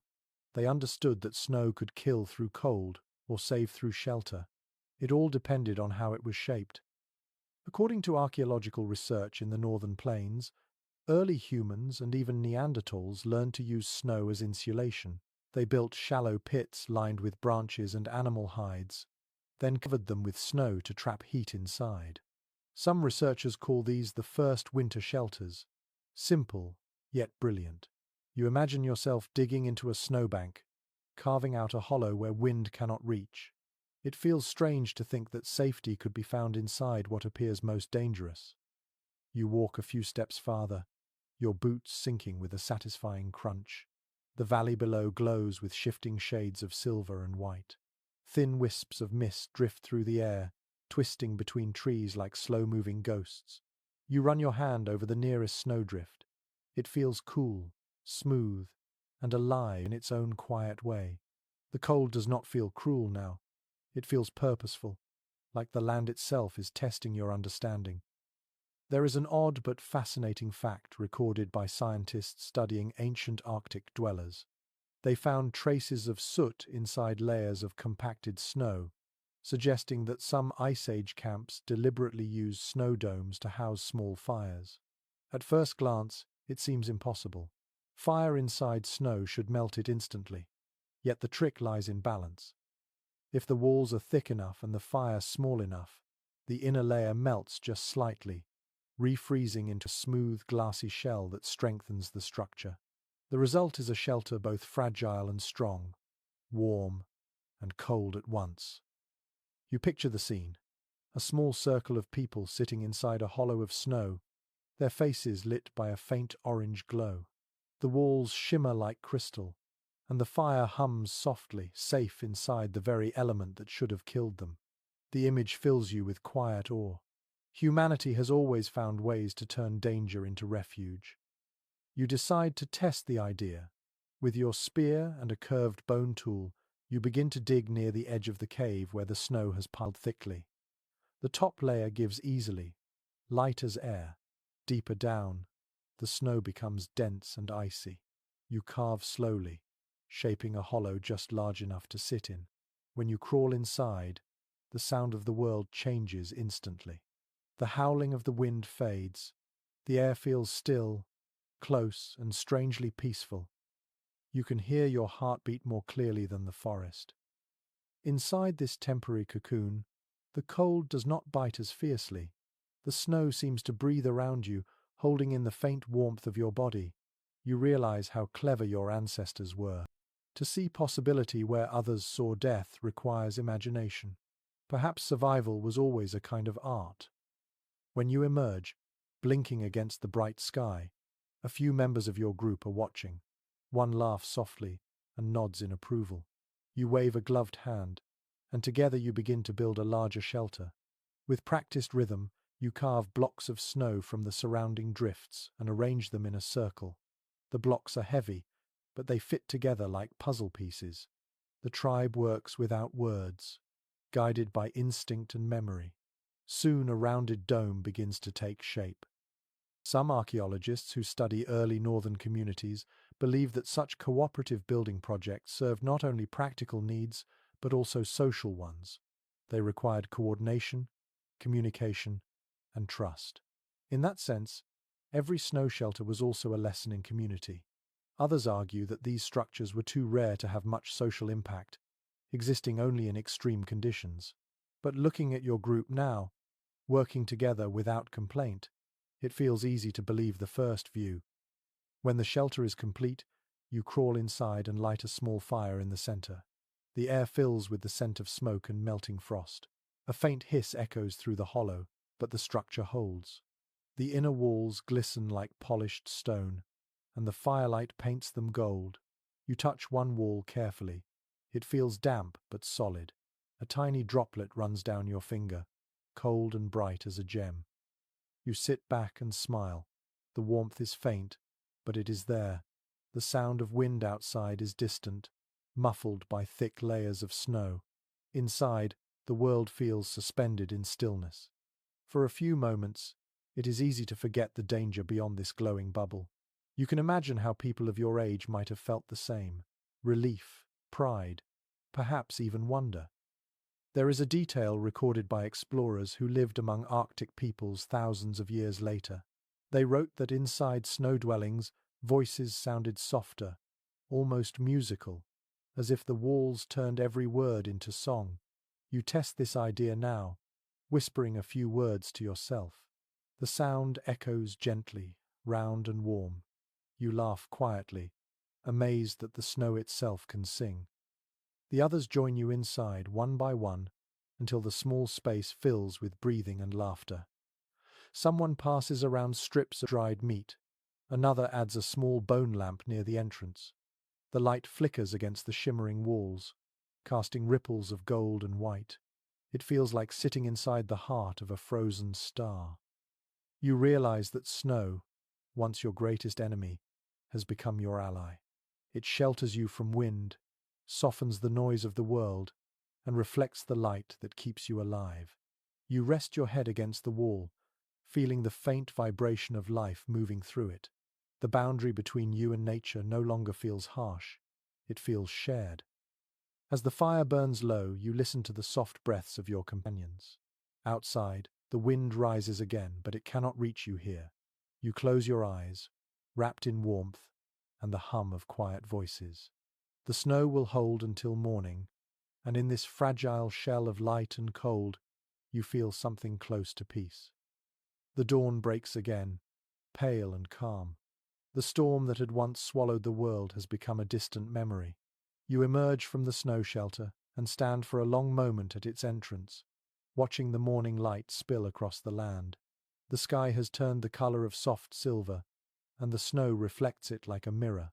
The wind feels gentle today, brushing your face with a cool hand rather than claws of ice. Your boots sink lightly into the surface, the snow compacted from the previous day's work. The air is filled with the faint scent of pine and smoke. Behind you, your tribe stirs slowly within the dome of packed snow, their breath sending little clouds into the air. The fire inside glows faintly through a small hole in the roof. You smile and turn toward the distant valley, where the ground dips and a line of frozen rivers stretches out like veins through the earth. You decide to explore. Every step crunches softly. The cold bites at your cheeks, but your clothing shields you well. The landscape is breathtaking in its silence. There are no birds singing, no insects humming, only the faint hiss of wind over ice. The frozen rivers glint faintly beneath the sun, winding through the land like glass serpents. You follow one, careful to test each step before committing your weight. The surface feels solid, hard as stone. Beneath it, you sense movement, water trapped, restless, waiting for spring. According to geological studies, glaciers once covered vast parts of the world, carving valleys and leaving behind these frozen waterways. The people who lived here would have used the rivers as roads when the snow was too deep to cross. It was an ancient form of travel, a natural map carved by time. By following the ice, hunters could move silently across miles of wilderness. You kneel down and touch the surface of the frozen river. The ice is smooth, clear in some places, clouded in others. Tiny bubbles shimmer inside like trapped stars. You can almost imagine them moving, whispering stories of the deep. In some areas, ancient remains of animals have been found encased in glacial layers, woolly mammoths, cave lions, even fish perfectly preserved for thousands of years. These discoveries remind scientists how close life and death once lived side by side in this world. A faint sound catches your attention, something between a sigh and a crack. You freeze, listening. The noise comes again, soft but distinct, the groan of ice expanding under pressure. It echoes like thunder from beneath your feet. You step back quickly to safer ground, feeling the vibration fade through your boots. You exhale slowly, aware of how thin the barrier is between safety and disaster. Some researchers suggest that prehistoric people believed spirits lived beneath the ice. They described the sounds of cracking glaciers as the voices of sleeping gods or ancestors. It makes sense. When you hear the earth itself speaking, what else could it be but divine? Even now, the sound lingers in your ears like a warning wrapped in beauty. You walk along the riverbank instead, where the snow is firm and dry. The sun climbs higher, soft light spreading across the valley. In the distance, you see shapes that might be rocks, or perhaps something more. As you approach, the outlines sharpen into the remains of an old hunting camp. Bones, stone flakes, and charred wood half buried in snow. You crouch and brush away the frost. The site feels ancient, older even than your own group's time here. You pick up a small tool from the ground, a stone scraper worn smooth at the edges. It fits easily in your hand, as if it remembers being held. Tools like these have been found across continents, shaped by people who never met but somehow shared the same design. Many archaeologists believe that early humans migrated along frozen rivers like this one, carrying knowledge from one land to another. Ideas traveled faster than people, leaving trails of invention scattered across the ice. You place the tool back gently and rise. The wind shifts, carrying with it a faint scent of something metallic and clean fresh water flowing under the ice, perhaps. It is strange how your senses adapt in this world, how your body can tell stories that language has forgotten. You take a deep breath and continue walking. At a bend in the river, you see something unusual. The ice here is clearer, almost transparent, and beneath it lies a dark shape. You kneel again, brushing snow away until the form becomes visible. The skeleton of a fish, perfectly preserved, its bones gleaming faintly under the surface. You stare at it for a long time, mesmerized. Life caught in stillness, suspended in crystal. A curious idea occurs to you. What if early people saw things like this and believed the ice held memory? Some evidence suggests they did. Certain myths from northern regions speak of frozen waters that remember every creature they swallow. When the ice melts, the souls are released to swim again in spring. Whether those stories came from observation or imagination, no one can say. But standing here, seeing the fish beneath the ice, the idea feels true.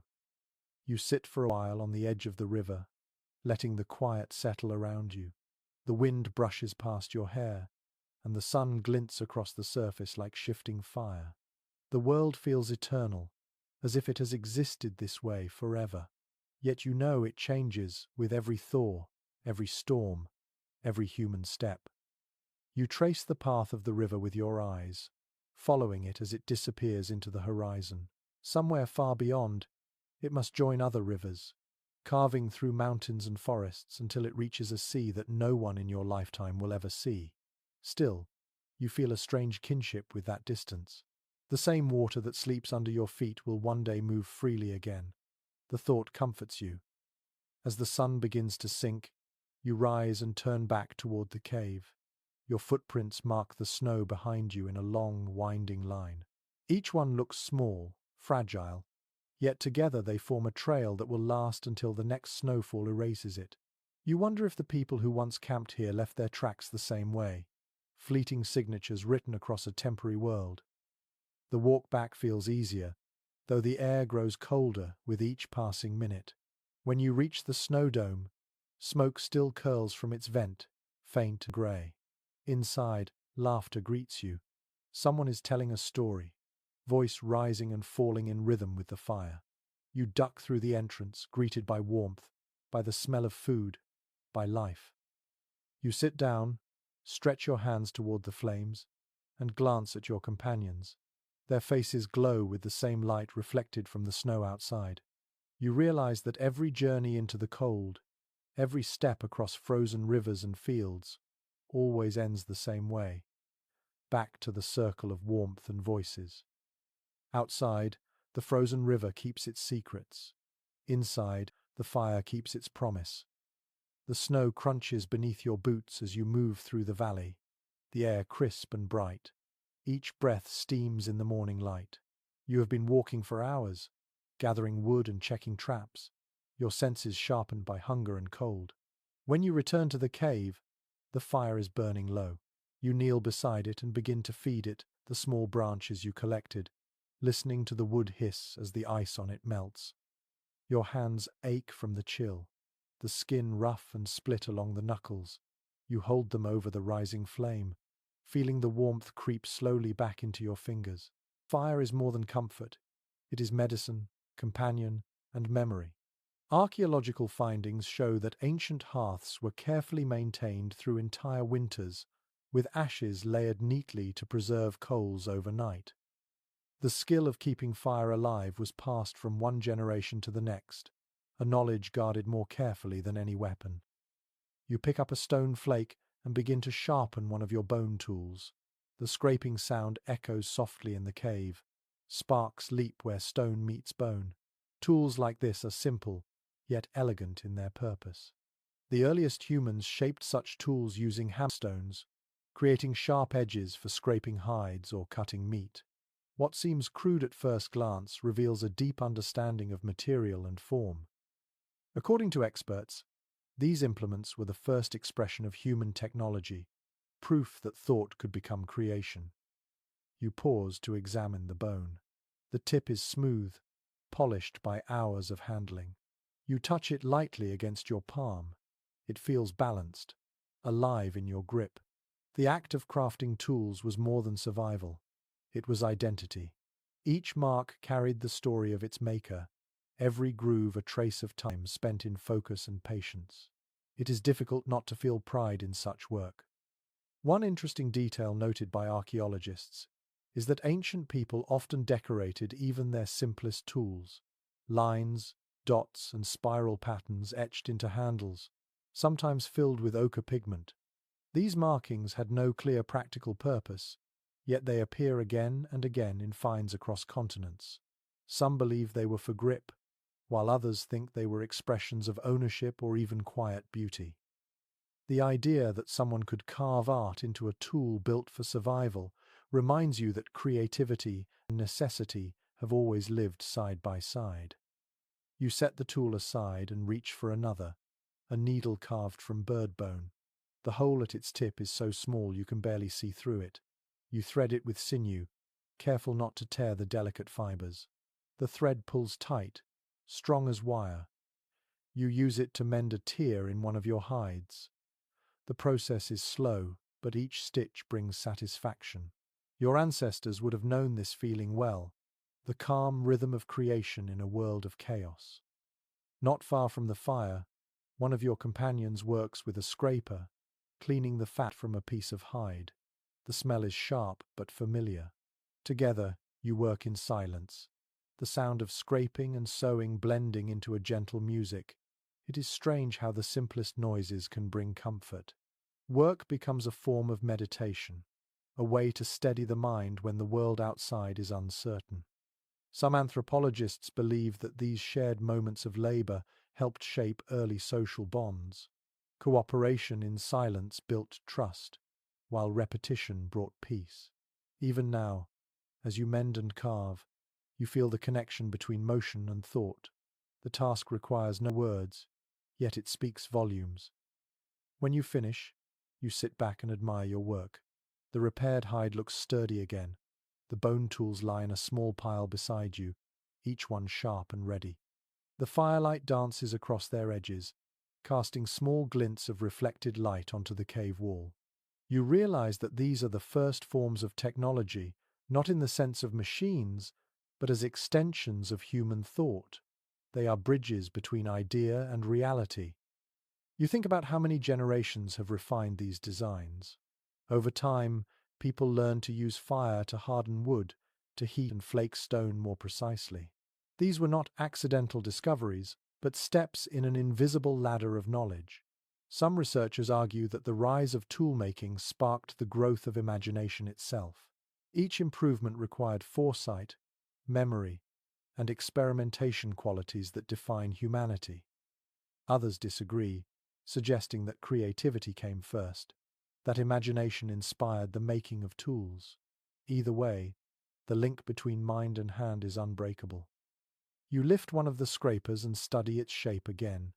The edge is slightly curved, perfect for slicing through hide without tearing it. You test it on a strip of fur, the blade gliding cleanly through. The motion feels natural, graceful even. This tool, made from stone and bone, carries within it the logic of design that would one day lead to all invention. It is humbling to think that something so simple opened the path toward everything humans would become. A soft gust of wind enters the cave, stirring the fire. The light flickers across the walls, and for a moment you see the faint drawings you made earlier shimmer in the glow. The handprints and animals seem to move, as if the ancestors are watching, nodding in approval. You smile, feeling their silent company. You take one of the finished tools and press it into the earth near the fire, blade down. It stands upright, catching the light, a quiet gesture of respect, perhaps even gratitude. The others notice and nod without speaking. In their eyes, you see the same understanding. The things you make are not just for survival, they are promises to the future. Outside, the wind grows softer. Snow drifts lazily past the entrance, each flake glinting in the fading light. You set your tools aside and sit with your back to the cave wall, watching the shadows lengthen. The fire crackles steadily, and the smell of burning pine fills the air. You think about how much of human life revolves around creation. Fire, tools, shelter, clothing, all made by hand, all born from need and imagination. Perhaps this is the true warmth that keeps you alive, the quiet joy of shaping the world into something that answers your will. You stretch your legs and close your eyes, feeling the ache in your hands fade into comfort. The fire hums softly, and the stone beside you feels warm. Outside, the snow continues to fall, but inside this cave, you have carved a small pocket of light against the darkness. The fire burns low, and the air in the cave feels thick with the scent of smoke and sleep. You lie on your bedding, watching faint embers pulse like tiny red eyes in the dark. The others are quiet now, their breathing steady, their bodies curled close to the warmth. It is deep night again, that hour when the world feels suspended between life and dream. You close your eyes, but your mind refuses to rest. The flickering light dances behind your eyelids, and you begin to think about the rhythm of sleep itself. In the Ice Age, rest was a skill, not a luxury. The cycle of day and night was uncertain. The sun might disappear behind clouds for weeks, and darkness could last for half the day. People learned to sleep in fragments, taking what rest they could whenever the fire allowed it. According to research on prehistoric lifestyles, many tribes practiced segmented sleep. They would rest for a few hours after dusk, wake in the middle of the night to tend the fire or watch for danger, then return to sleep before dawn. It was a pattern shaped by survival and still echoed in old traditions across the world. You roll onto your side and listen to the fire crackle. Your body feels heavy but alert, caught in that halfway space between exhaustion and awareness. The cold presses close outside, but inside the cave, it is warm enough to soften your muscles. The warmth lulls you, and slowly your breathing falls into the same rhythm as the tribes. You remember the elders' story about the cave spirits, how they walked among the sleeping to whisper guidance. Maybe he told it to comfort the young, but part of you wants to believe it. In the stillness, it is easy to imagine shapes moving at the edge of vision, spirits of the storm, ancestors watching over the fire. You blink and see only shadows, yet the feeling remains. Sleep in this age is not quiet. Even when bodies rest, minds stay half awake, listening for danger. Some anthropologists suggest that this pattern of partial rest shaped early human awareness, training the brain to sense change in sound or movement, even while dreaming. Others think that fear kept people close to consciousness, the price of survival in a world that never stopped watching back. Whatever the reason, your ancestors learned to dream with one eye open. You drift closer to sleep now, the air thick and warm. The fire pops, sending a burst of light across the walls. For a moment, you think you see movement, a figure crouched near the flames, eyes glowing like coals. You blink, and it is gone. Only the shifting shadows remain. Perhaps it was a trick of light, or perhaps memory itself visiting for a moment. You hear soft murmurs from the others. A child turns in sleep, mumbling something that sounds like a word but means nothing. The elder coughs quietly and settles again. It is a strange comfort, these sounds of shared rest. Even in dreams, the tribe breathes as one. You think of what dreams might have meant to people before language. Some archaeologists studying cave art believe that the earliest images came from visions seen in sleep or trance. The boundaries between dream and waking were thin then. A dream could be prophecy, warning, or simple memory. People might have dreamed of animals and believed those visions guided their hunts. To them, the night was not escape, but instruction. Your thoughts drift further. You imagine an ancient woman lying beside a fire like this one, dreaming of reindeer running through snow. She wakes, tells her family, and later paints the image on the wall to preserve it. Generations later, you stand before that painting and feel what she felt. Perhaps this is how continuity began. One dream carried across millennia, passed from mind to stone to memory. The fire fades lower, and you turn to face it. The orange light paints your companions in shades of gold and shadow. Their faces are calm, lined with the marks of cold and fatigue.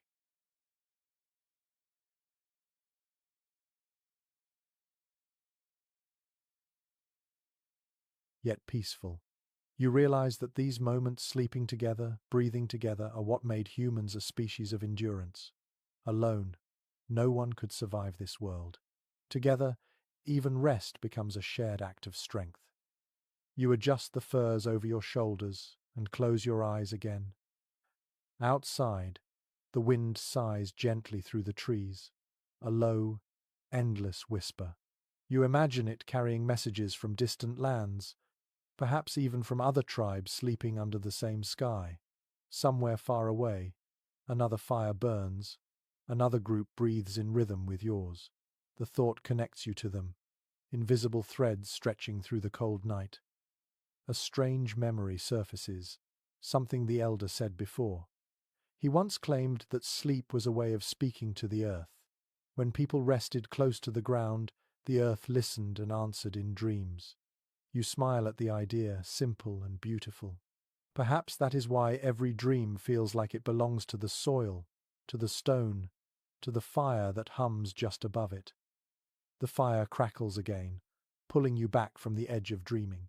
You turn slightly and watch sparks rise into the air, glowing for a heartbeat before vanishing.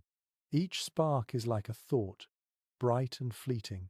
Maybe that is what dreams are, little fires inside the mind, each one fading as quickly as it forms. Your eyes grow heavy. The cold recedes further from your skin. The sound of breathing fills your ears, steady as a tide. You sink deeper, thoughts scattering like snowflakes. The line between body and world blurs until you can no longer tell where you end and the night begins.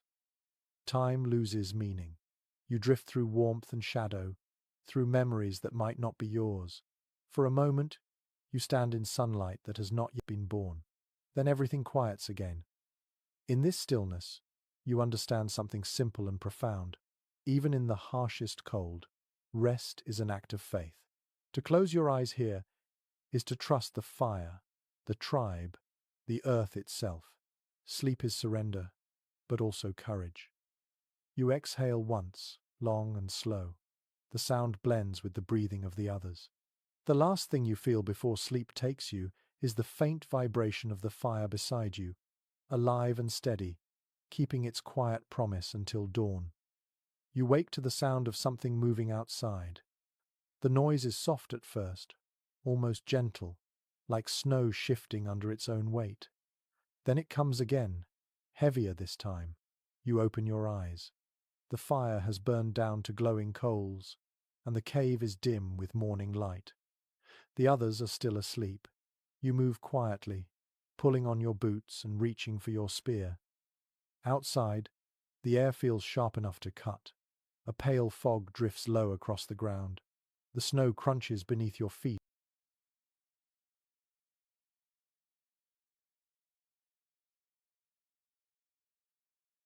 as you step out. The world is quiet except for that sound again. A faint scraping, a breath, and the slow rhythm of something alive nearby. You crouch, eyes narrowing. At the edge of the clearing, you see a shadow moving between the trees. It is large, much larger than a man. You hold your breath. The shape shifts again, revealing the curve of a massive shoulder, the glint of fur covered in frost. Then you see its face, long muzzle, yellow eyes, and tusk-like fangs curved like knives. A cave lion. Its head turns slightly, catching your scent. For a heartbeat, you and the beast are locked in stillness. The lion lowers itself to the ground, muscles rippling under its thick coat. You tighten your grip on the spear, your pulse steady but strong. There is no anger in the animal's eyes, only calculation. It is hungry, and you are simply another moving thing in its world. According to paleontologists, cave lions once roamed across Eurasia, powerful hunters that could bring down mammoths and bison. Their remains have been found in Ice Age caves alongside human footprints and tools, suggesting that encounters like this were not rare. Some carvings even depict humans and lions side by side, not always in battle but sometimes in strange harmony. Perhaps fear and reverence were inseparable then. You take a slow step backward. The lion's ears flick, but it does not move. You glance at the snow and see another set of prints, smaller, fresher, circling behind. Your breath catches. There is more than one. You feel the weight of their presence in the still air. Every instinct tells you not to run. Running makes you prey. You retreat toward the cave, careful, deliberate. The fog wraps around you, muffling sound. When you reach the entrance, you call softly to the others. The elder stirs first, eyes sharp even from sleep. He understands before you speak. The tribe wakes in silence. The fire is stirred back to life, sparks rising like small stars. The flicker of flame pushes the shadows back from the entrance. Predators hate fire. You know this. The first humans learned it the hard way. According to some researchers, the control of fire may have been as much about defense as warmth. The sight of flame and the smell of smoke became a barrier between human life and the wilderness that surrounded it. Even now you feel the power of that old magic. Outside, the lion growls, deep and resonant. The sound vibrates through the ground beneath your feet. It is not an attack yet, just a warning, a test. You and your people respond the only way you can. You feed the fire until it roars, light spilling out across the snow. The flames twist and snap, casting wild shadows that dance like spirits on the white ground. The lions pace at the edge of the clearing, their eyes glowing faintly in the half-light. You count 2 of them now, maybe 3. Their fur blends with the frost, almost invisible except when they move. They are magnificent, terrible, and alive in a way that defies reason. You feel fear but also awe. These creatures are not enemies. They are reminders that you are still part of something vast and untamed. A strange detail from ancient art flickers through your thoughts. In several caves, including one in France, artists painted lions with astonishing detail, muscles, claws, even expressions. Some believe these were the work of people who observed lions up close, perhaps even respected them as symbols of power or guardians of the spirit world. Others dismiss the idea, saying the paintings were warnings, not reverence. Still, looking at these beasts now, it is easy to understand why they inspired both fear and wonder. The elder begins to hum, low and steady, a sound that rises from deep in his chest. It is not music in the way you know it now, but something older, like the voice of the earth. The others join him, their tones weaving together until the air hums with vibration. The lions hesitate, ears twitching. The combination of sound and fire seems to confuse them. For a long moment they linger, tails flicking. Then, one by one, they turn and fade into the mist. When the last sound of their movement vanishes, the group exhales in unison. Relief spreads through the cave like warmth. You lower your spear and look toward the clearing. The fog begins to lift, revealing the trail of paw prints leading away toward the frozen river. You know they will be back someday, or others will. The wilderness is never empty for long. You sit near the fire, heart still steady but your hands trembling slightly. The elder places a hand on your shoulder. He does not speak, but his expression says everything. You have faced the wild and lived. In this world, that is a victory worth remembering. You add more wood to the fire and watch as the flames rise again. The light fills the cave, pushing back every trace of fear. You notice the drawings on the wall glowing softly, their painted animals flickering as if alive. The lions outside are gone, but their presence lingers in the shadows. You understand now why your ancestors painted them. It was not only to capture what they saw, but to honor what they survived. Later, when the tribe begins to rest again, you stay awake a little longer. The fire hums quietly, the air thick with the smell of ash and fur. You think about the balance between predator and prey, between power and caution.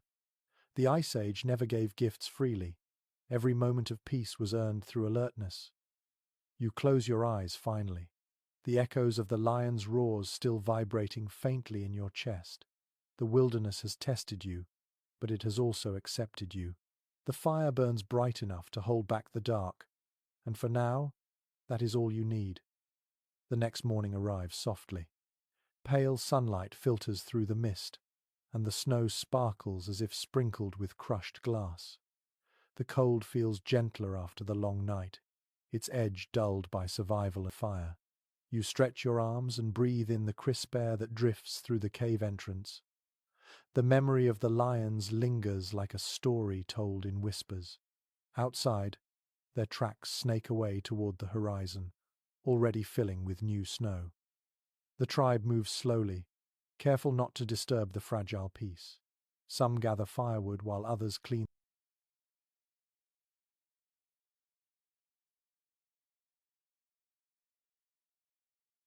the hides spread near the fire.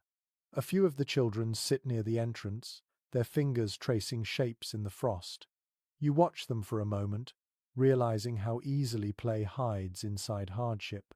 Even here, in this world of ice, there is laughter. As the morning passes, one of the hunters pulls something from his pack, a hollow bird bone, smooth and pale, pierced with small, evenly spaced holes. He lifts it to his lips and blows. The sound that comes out is soft and wavering, a faint note that drifts through the cave like smoke. Everyone turns to listen. It is music, primitive and thin, but undeniably beautiful. Archaeologists have found flutes just like this one in caves across Europe, carved from vulture or swan bones more than 30,000 years old.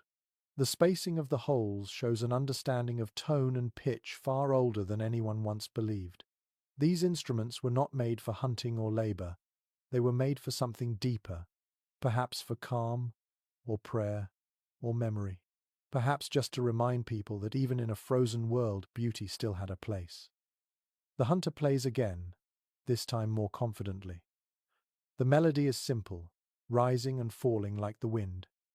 Others begin to hum along, voices blending with the soft sound of the flute. The effect is hypnotic. The cave fills with rhythm and warmth. You feel the sound in your chest more than you hear it, like the echo of a heartbeat. Some researchers suggest that early music was used to regulate emotion during hardship. Singing and rhythm could steady breath, calm fear, and bring a sense of unity to small groups. Others believe it was tied to ritual, perhaps used to mimic natural sounds whined through grass, the distant calls of animals. Listening now, you think both explanations might be right. The song feels both practical and spiritual, a bridge between the human heart and the wilderness outside.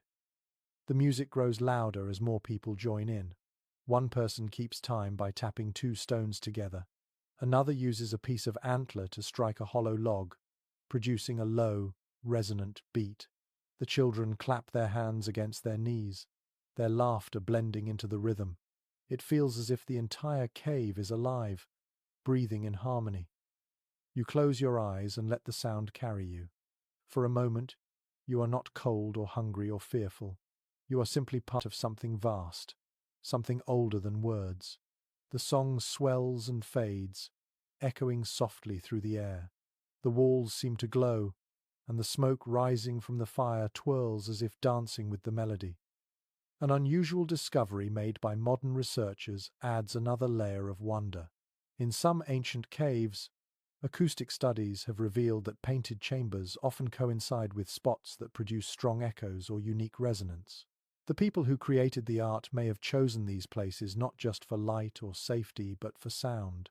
They could have painted and sung together, the echoes amplifying both image and voice. The idea that art and music were born together feels deeply true as you sit surrounded by both. The flute player lowers his instrument and smiles. The sound fades into silence, leaving a faint ringing in your ears. For a heartbeat, no one speaks. Then the elder chuckles softly, clapping the young hunter on the shoulder. His laugh breaks the spell, and soon others join in, murmuring, smiling, alive. The moment passes, but its warmth lingers like sunlight under the skin.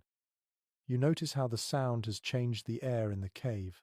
The fire feels brighter, the cold less cruel. The tribe moves differently now, lighter somehow, the rhythm of the song still pulsing in their steps. You think of how fragile and yet powerful sound can be. A single note can transform fear into courage, exhaustion into hope. One curious belief recorded from early oral traditions holds that music was a gift from animals. Some legends say that birds taught humans to sing, while wolves taught them to howl together under the moon.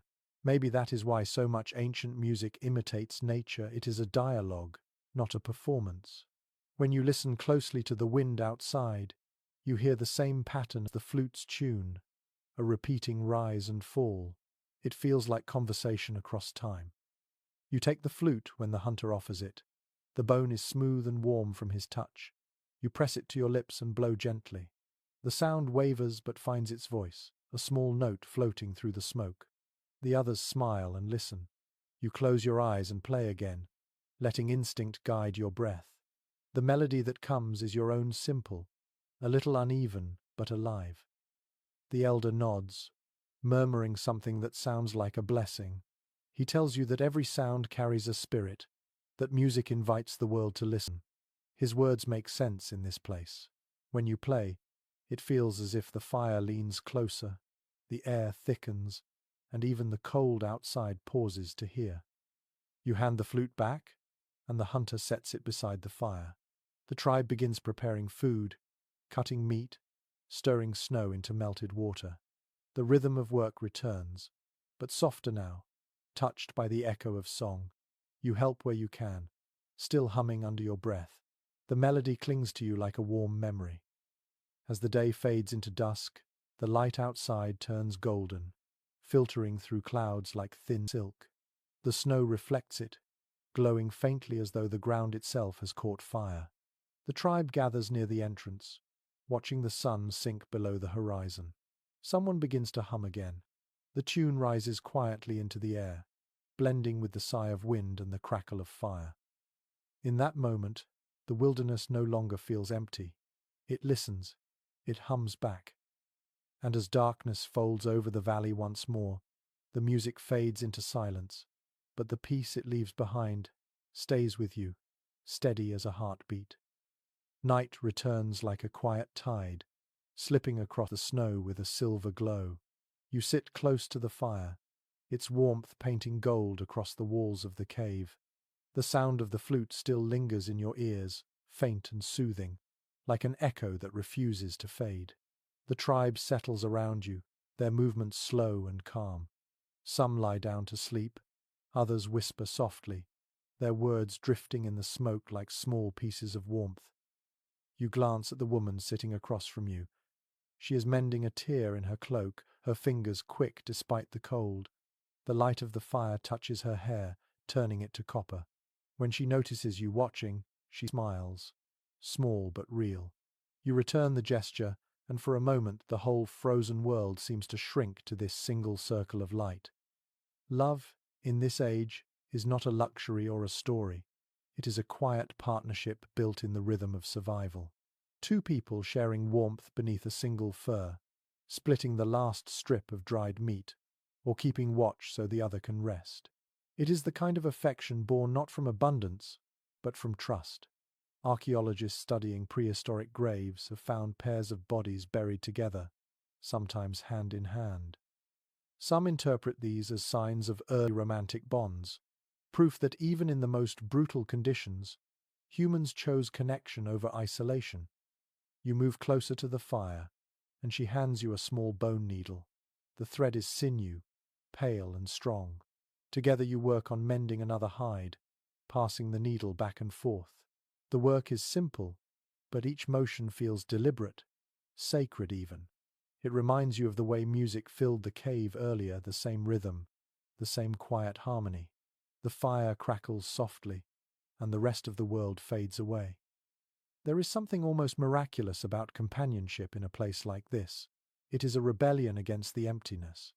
Some researchers believe that emotional bonds helped early humans survive longer winters, not just through shared labor, but through shared hope.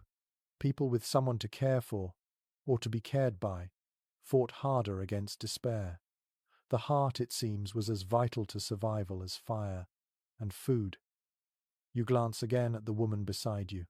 Her hands are scarred, her face marked by wind and cold, yet her eyes shine with calm determination. You wonder what she dreams about when she sleeps.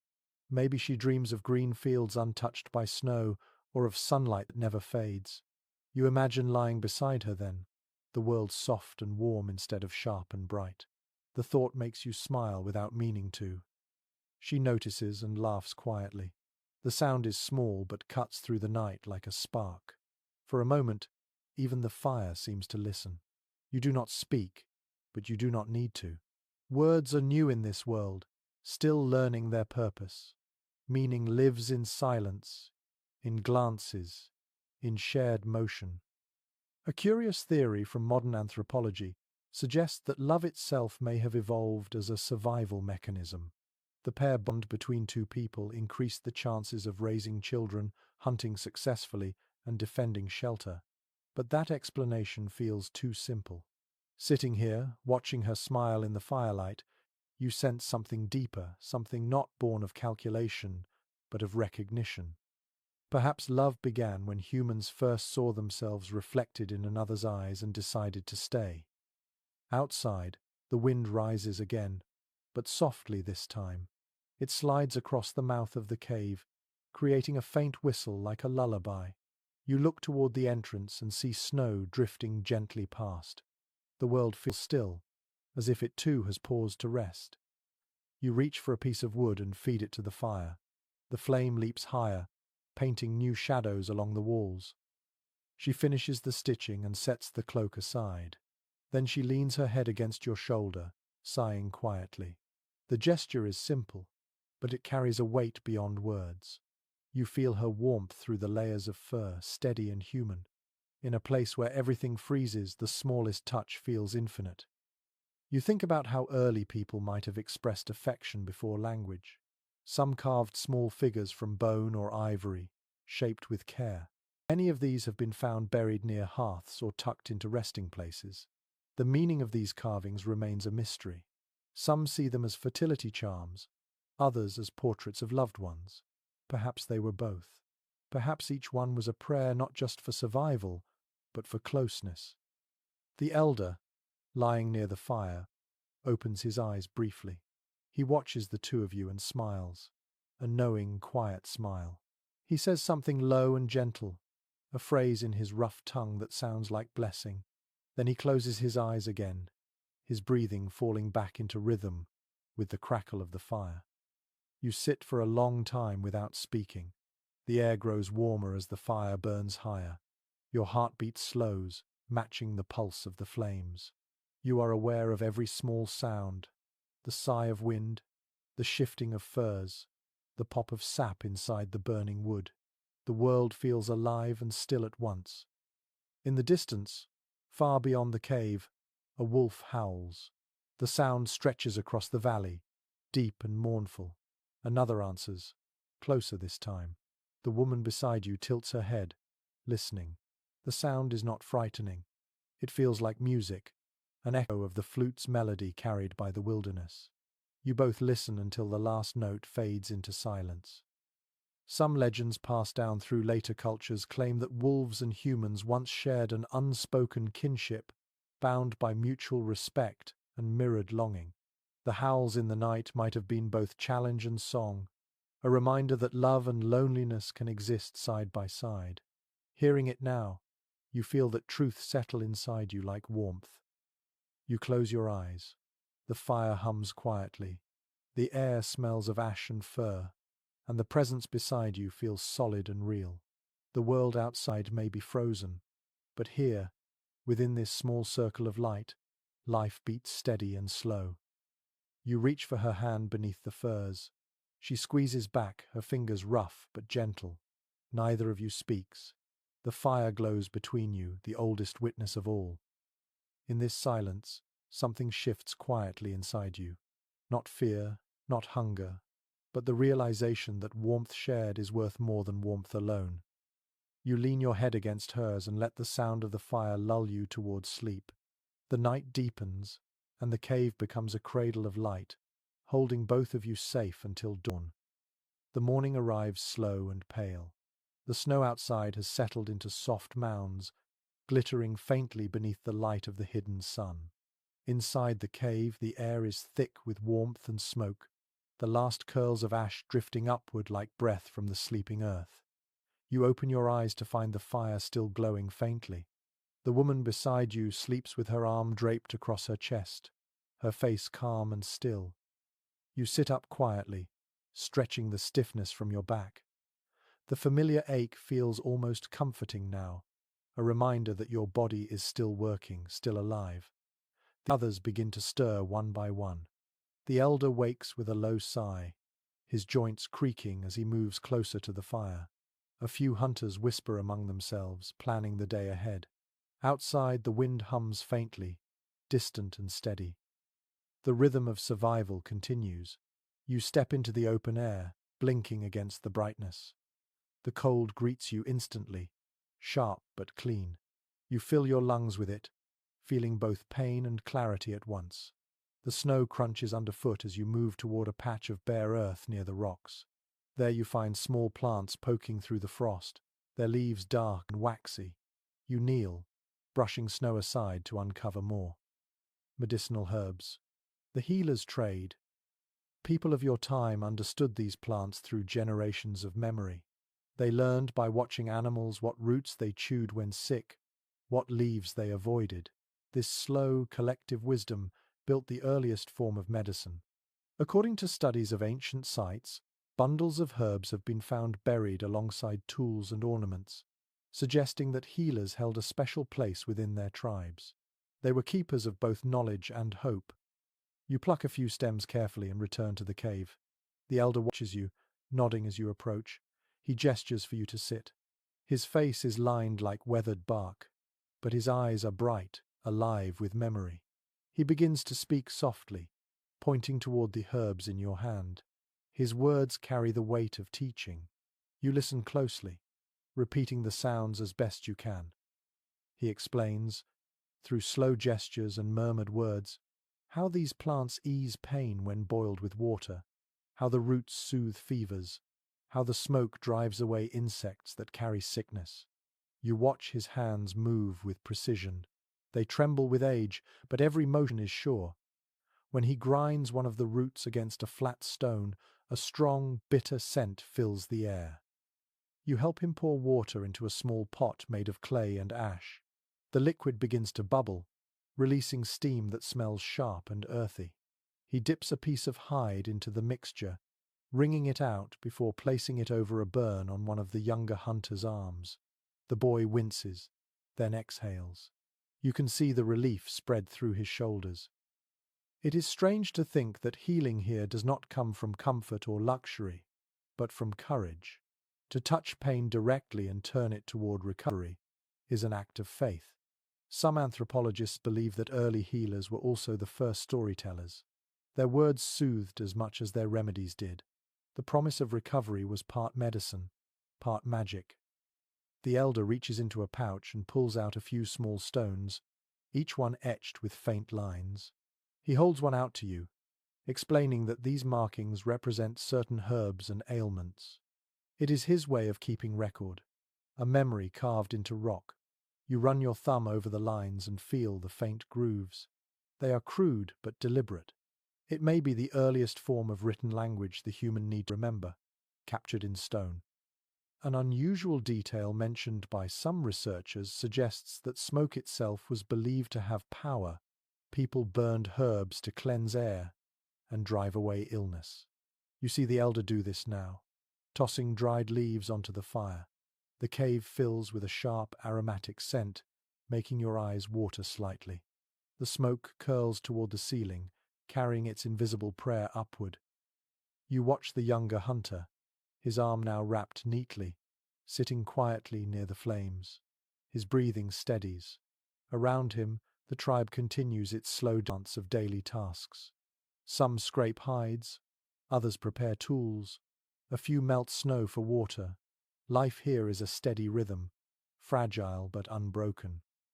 You glance again at the elder. He looks tired, his shoulders slumped, but his expression is peaceful. You sense that every act of care, boiling herbs, wrapping wounds, teaching another to heal, is its own kind of prayer. You help him pour more water into the pot and stir the mixture with a smooth stick. The color darkens, the smell deepens. It may surprise you to know that in later centuries, when modern medicine began to form,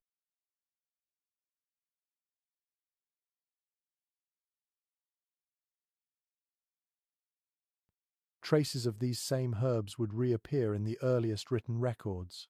The instincts of the Ice Age healer would echo through time, shaping knowledge that outlived the cold itself. You think of that as you watch the steam rise from the pot, curling like memory itself. Outside, a gust of wind rushes past the entrance, shaking snow loose from the overhang. The elder looks toward the sound, his eyes distant. He says something you do not quite understand, but his tone is solemn. Perhaps he is thanking the spirits for protection, or simply acknowledging their presence.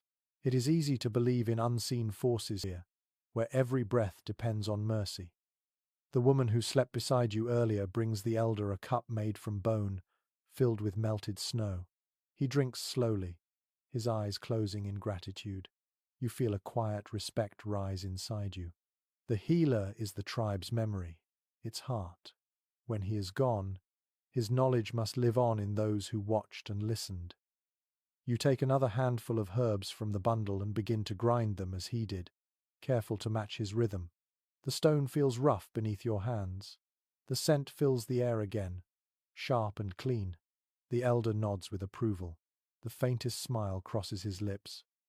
Later, when the fire burns lower and the tribe gathers again to eat, you notice how the air feels lighter.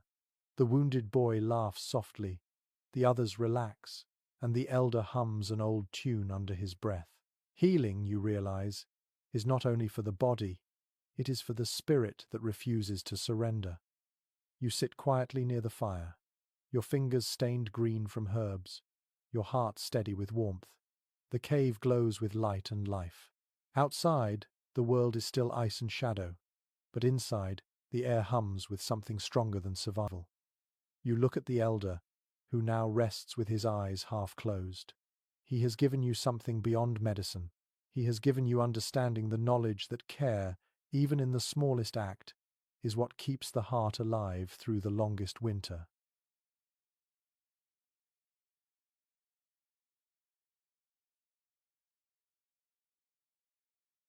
The day fades slowly, the light dimming into soft shades of grey and blue.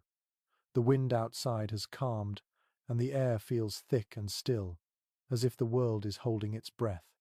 Inside the cave, the fire burns low and steady. The smell of herbs lingers from the morning's work, blending with the warm scent of cooked meat. You sit near the flames, watching sparks rise and vanish into the dark above. The elder sits beside you again, his posture relaxed.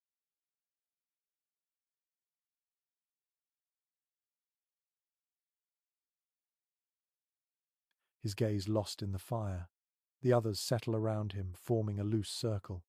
The children lean against their mothers, half asleep but listening. There is something in the air tonight, something quiet but heavy with meaning. The elder lifts his hand toward the flames and begins to speak. His voice is low and rough, shaped by years and cold. You understand only parts of his words, but the rhythm carries you. It is a story, one he has told many times, judging by the familiarity in everyone's faces. The tale speaks of fire itself, how it first came to humans, and how it must be kept alive with care. According to his telling, the fire was born from the heart of the earth. It slept beneath the rocks until lightning cracked them open. The first people, lost in cold and darkness, found the glowing stone and learned to feed it air and wood. The elder's hands move as he speaks, tracing the dance of flames in the air. The story turns the ordinary into something sacred. Many archaeologists believe that stories like this formed the roots of religion, small myths told to explain the forces of nature. The power of fire, the movement of stars, the cycles of animals all became voices of unseen beings. You can feel that sense of wonder now, listening to the elder's words. He is not teaching facts, he is giving meaning to the world. The story grows quieter. He tells of a time when the fire grew weak because people forgot to honor it. The cold returned, and the spirits of the storm swept through the valleys. The people nearly perished before one woman climbed a mountain to relight the sacred flame. When she returned, her hands were burned, but the fire lived again. The tribe learned that to care for the flame was to care for themselves. You feel the warmth of the fire against your skin, its glow pulsing gently. The elder's voice fades into silence for a moment. Then he looks around the circle, his gaze resting on each person before him. He says something you cannot fully translate, but the meaning feels clear. The fire is alive because you are. Some researchers believe that early belief systems were less about worship and more about gratitude. People did not see gods as distant but as close and personal, tied to the land and the elements. The flame in front of you seems to confirm that. It feels like a living thing, both fragile and eternal. A curious find from one cave in Eastern Europe supports this idea. Charred stones arranged in deliberate circles were discovered beside painted symbols that resemble hands reaching upward. Scientists argue over whether this was ritual or coincidence. Some say the circles mark early altars, others think they were used for warmth. The debate remains unresolved, but when you see the elder lifting his hands toward the fire, palms open in thanks, the pattern makes sense. Ritual is born from repetition and reverence. He begins to hum softly, a sound that blends with the crackling flames. The others join in, their voices rising and falling together. It is not a song in any formal sense. It is a vibration of breath and gratitude.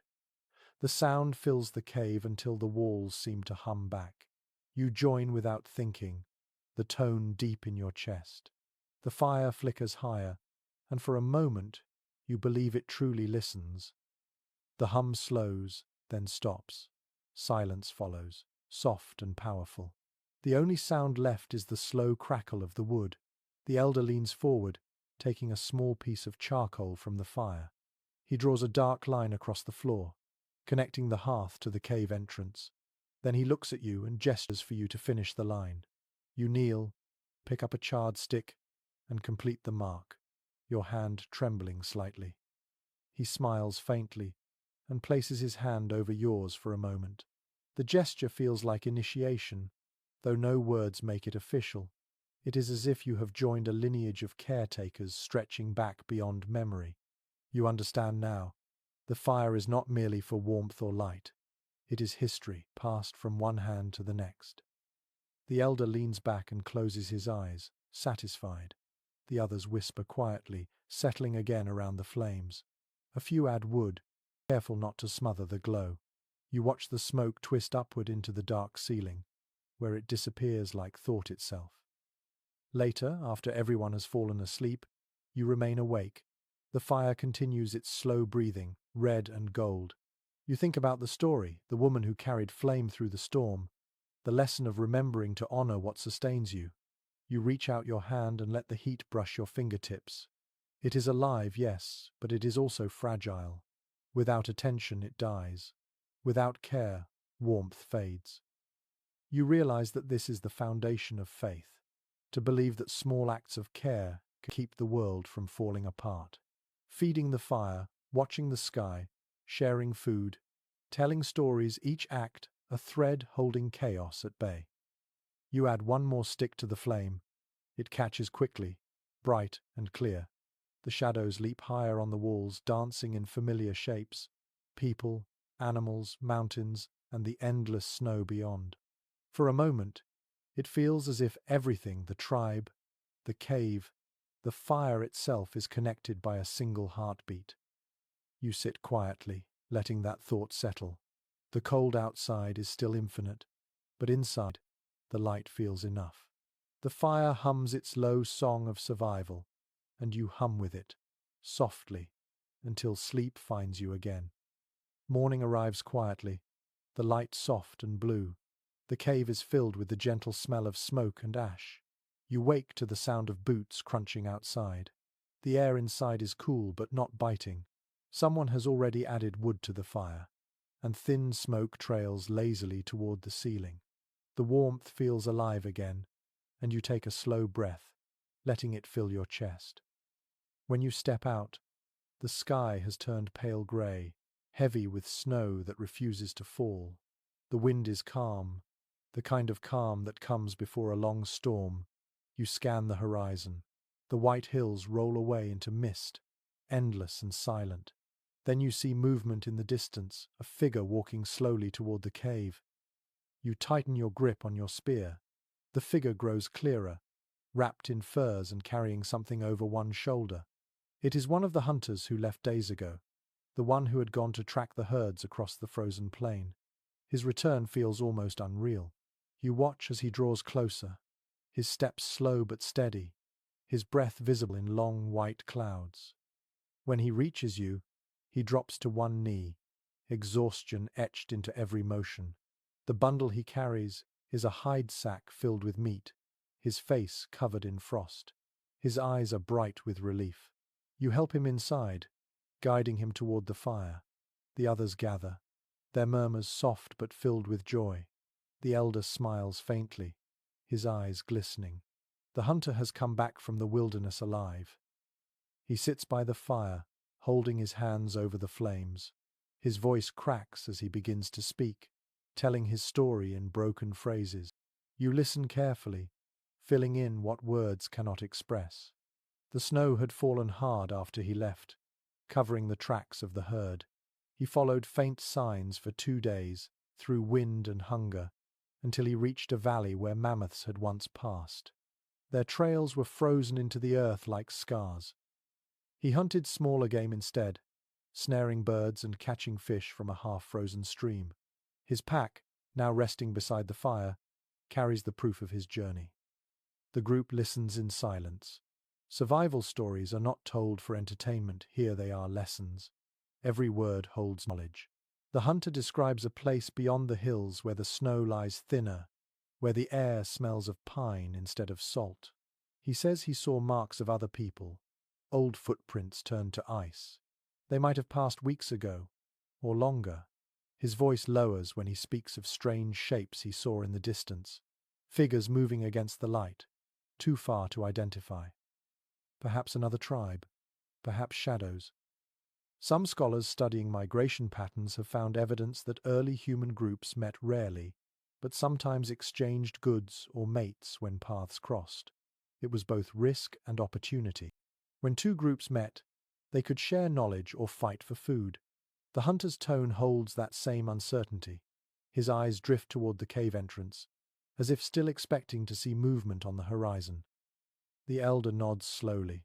He listens without interruption, then hands the hunter a small piece of roasted meat.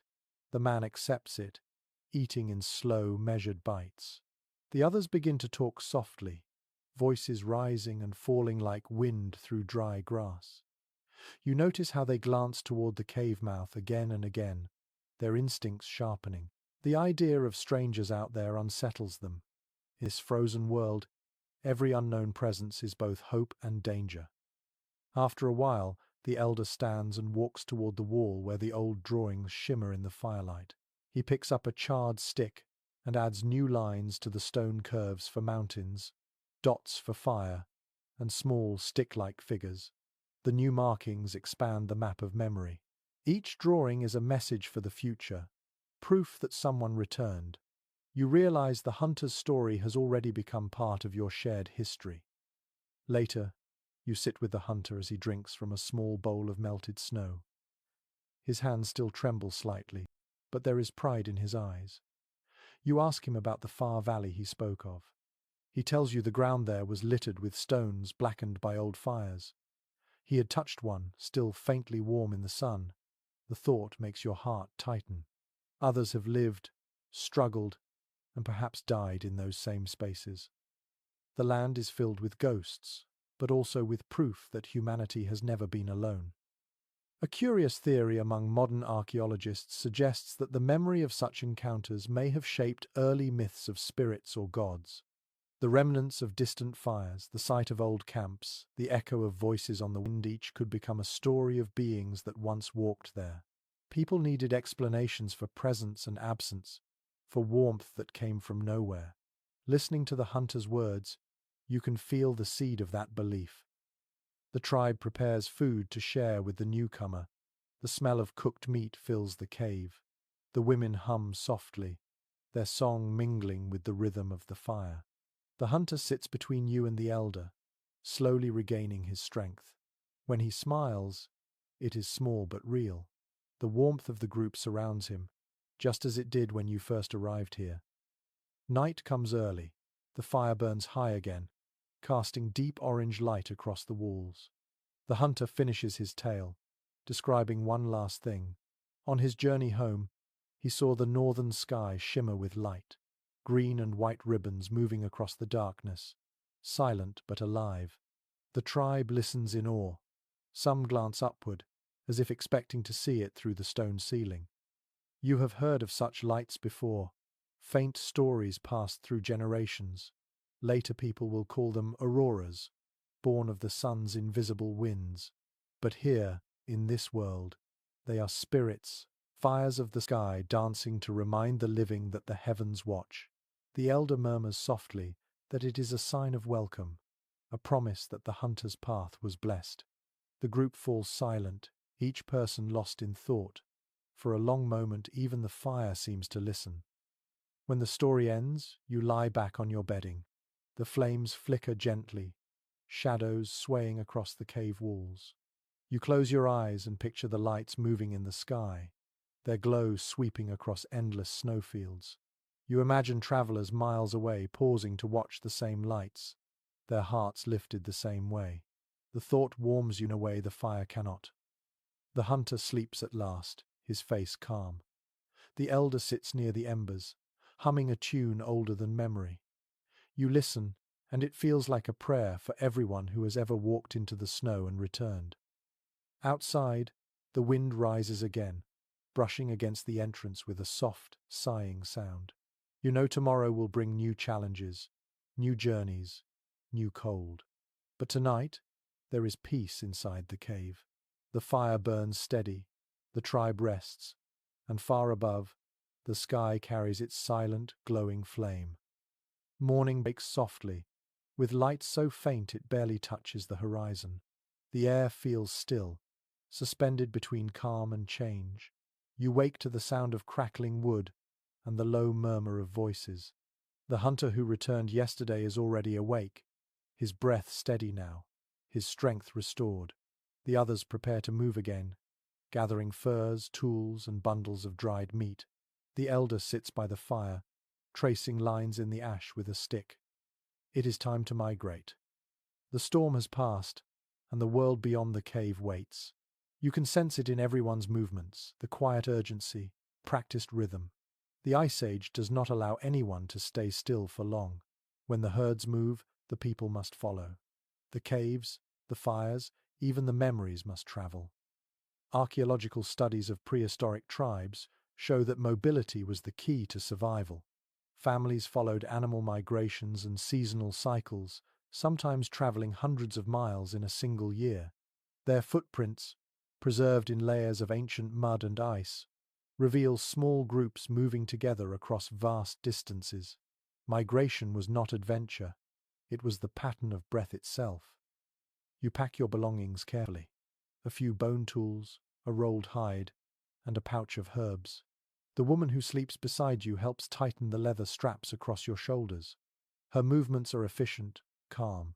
You exchange a small glance, no words, only trust.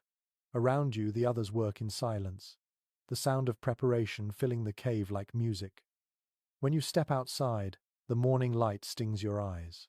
The air feels sharp and new. Snow crunches beneath your boots, and the sky stretches wide, an unbroken grey dome above the white world. The wind smells faintly of distant pine and stone.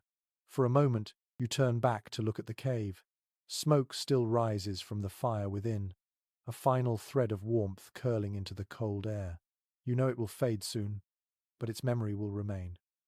The group begins to move, led by the elder and the strongest hunters. You fall into step beside them, your breath forming pale clouds. The snow lies uneven, shallow in some places, deep in others. Each step requires care. You follow the faint path left by reindeer tracks, a natural guide across the landscape. The first hours pass in silence. Only the sound of crunching snow and the low whistle of wind fill the air. The rhythm becomes hypnotic, your thoughts drifting with your footsteps. You imagine how many others have walked like this before you, how many feet have pressed into the same frozen earth, leaving trails that vanish before anyone can find them. Some scientists studying migration routes suggest that humans of the Ice Age followed the same animal paths for generations. The land itself became a living memory, marked not by maps or borders but by the instincts passed down from parent to child. Even without words, people knew the direction of safety. You glance toward the elder. His pace is slow but steady, his fur cloak heavy with frost. He stops occasionally to test the wind or study the horizon. Once, he kneels to touch the ground, pressing his palm against the snow as if listening. The rest of you wait in silence. When he stands again, he points east, toward a line of dark trees far away. You nod and continue. Hours later, the sun emerges weakly behind the clouds, spreading pale gold across the snow. The forest ahead grows clearer, its trees heavy with ice. The air smells faintly of sap. When you finally reach the first trunks, relief passes through the group like a quiet wave. The forest means wood for fire, shelter from wind, and the promise of food. You walk beneath the canopy, the snow muffling your steps. Branches creak above you, and the occasional drop of melting ice falls onto your shoulders. The air feels warmer here, held close by the trees. You can almost forget the emptiness of the plain behind you. Inside the forest you find traces of other life. A bird's feather caught in a low branch. Small paw prints weaving through the snow. The scent of resin thickens as you move deeper. The forest is not silent, it breathes. Some researchers believe that humans formed spiritual connections to forests long before agriculture began. The sense of enclosure, of being surrounded by life, brought both comfort and awe. In ancient songs and carvings, trees often symbolized safety, endurance, or even ancestors.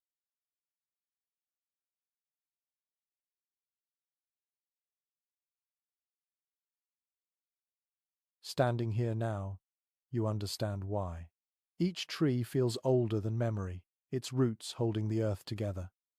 The group stops to rest near a clearing where sunlight filters through the branches. The hunters begin to set traps made of twisted sinew, while others gather fallen wood.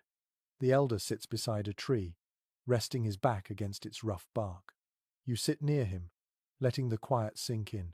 He reaches down and picks up a pine cone, turning it slowly in his hand. You watch as he studies it, then crushes it gently to release the scent. The air fills with the sharp fragrance of sap and resin. He smiles faintly, as if reminded of something distant. An unusual archaeological find once revealed that prehistoric people sometimes carried pieces of wood or pine resin with them on long migrations. The resin may have been used as glue or fire starter, but some scientists believe it also held symbolic meaning, a portable piece of home. You look at the elder's pine cone and wonder if it will join the small bundle of keepsakes he always carries. Later, when the traps are set and the fires are lit, you sit beside the woman again. The light filtering through the trees has turned golden now, casting long shadows across the snow. She hums softly as she mends her gloves, the tune faint and familiar. You join in without thinking. The forest seems to echo your voices, the sound carried gently through the branches. As night falls, the temperature drops again, but the forest shields you from the wind. The group builds small fires between the trees, the flames flickering like stars among the trunks. You watch the light dance, remembering the cave behind you and the promise of more journeys ahead. The elder begins to speak softly, telling another story. This one is about the spirits of the forest, who guide travelers that respect the land. He says that when you listen closely, the trees answer with creaks and whispers. You tilt your head and hear it too, a low sound, not wind, but something alive. You lie back, watching the thin canopy above you. The stars blink faintly through the gaps. The trees sway slightly, their movement slow and graceful. You close your eyes and listen. The sound of the forest becomes the sound of breath. You feel small, but not lost. The migration will continue tomorrow. More snow will fall, more valleys will appear. But tonight, you sleep in the heart of the forest.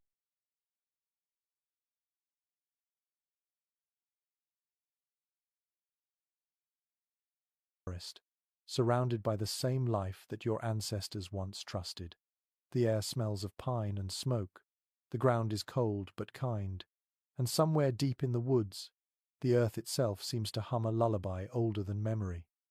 The dawn light filters through the trees, cold and silver. You open your eyes to the faint hum of wind threading between the trunks. The snow beneath you has hardened overnight, and your breath curls upward like smoke. Around you the tribe stirs. Fires smolder low, sending thin trails of white into the air. The forest smells of pine sap and ash, alive yet still. You sit up slowly and stretch your arms. The woman beside you yawns, pulling her fur closer around her shoulders. She smiles briefly, her face soft with sleep. The elder is already awake, kneeling near a small fire. He traces patterns in the frost with the end of his staff, quiet and thoughtful. His actions have the weight of ritual, a wordless prayer to greet the sun. You join him, lowering your head in silent respect. The sound of birds breaks the stillness.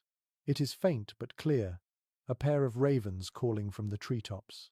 Their voices echo softly through the forest. The elder looks up and murmurs something. A name, perhaps. You remember stories of how ravens were once seen as messengers, creatures that crossed between the living and the unseen. They followed the tribes through storms, circling above camps, their dark wings flashing like shadows of the gods. Archaeological records show that ravens appear often in Ice Age art, carved into bone and etched into cave walls. Some scientists think this was coincidence, the result of observing animals that lingered near human camps. Others believe the birds held symbolic power. After all, ravens thrive in cold and survive on what others leave behind. To the people of the Ice Age, they must have seemed immortal. You watch the pair glide above the trees, black against the grey sky. One dips lower, cawing sharply before vanishing into the mist. The sound leaves a strange calm behind it, like the echo of memory. Breakfast is simple, strips of dried meat warmed over fire, followed by melted snow. The hunters share what little remains of the previous day's catch, saving most for later. No one complains. The taste of warmth itself is enough. You sit near the woman, eating in silence. Her hair smells faintly of smoke and pine. The world feels smaller here in the forest, gentler but still wild. The elder signals that it is time to move again. The group gathers their tools and extinguishes the fires, scattering ashes over the snow to leave no trace. You shoulder your pack and fall into step behind the others. The forest thickens as you walk, the air growing darker beneath the canopy. The sound of your steps blends with the crunch of frost and the creak of bending branches. As the day stretches on, the forest changes. The trees grow denser, their roots twisting out of the ground like the bones of the earth. You notice strange marks on some of the trunks, scratches too high for any small animal. The elder pauses to study one, his brow furrowed. He touches the grooves lightly, then motions for silence. You realize what made them. A bear, large and restless, has passed through this place not long ago. The thought sends a chill through you. The forest suddenly feels closer, every sound sharper, but the elder remains calm. He presses his palm against the tree as if speaking to it, then moves on. You follow quietly. The presence of predators is a reminder that the wilderness does not belong to you alone. Evidence from prehistoric camps suggests that early people often coexisted with large animals at close range. They built their shelters near natural paths, sometimes even near dens, drawn by the same resources: water, shelter, prey. This uneasy coexistence shaped both fear and reverence. Animals were not only threats, they were teachers, symbols, and sometimes ancestors in story. You continue walking until you reach a clearing where sunlight breaks through the clouds. The air feels softer here, and the snow is thin enough to see dark soil beneath. The group stops to rest. You kneel and run your hand through the earth. It feels cold but rich, holding the faint smell of moss and life.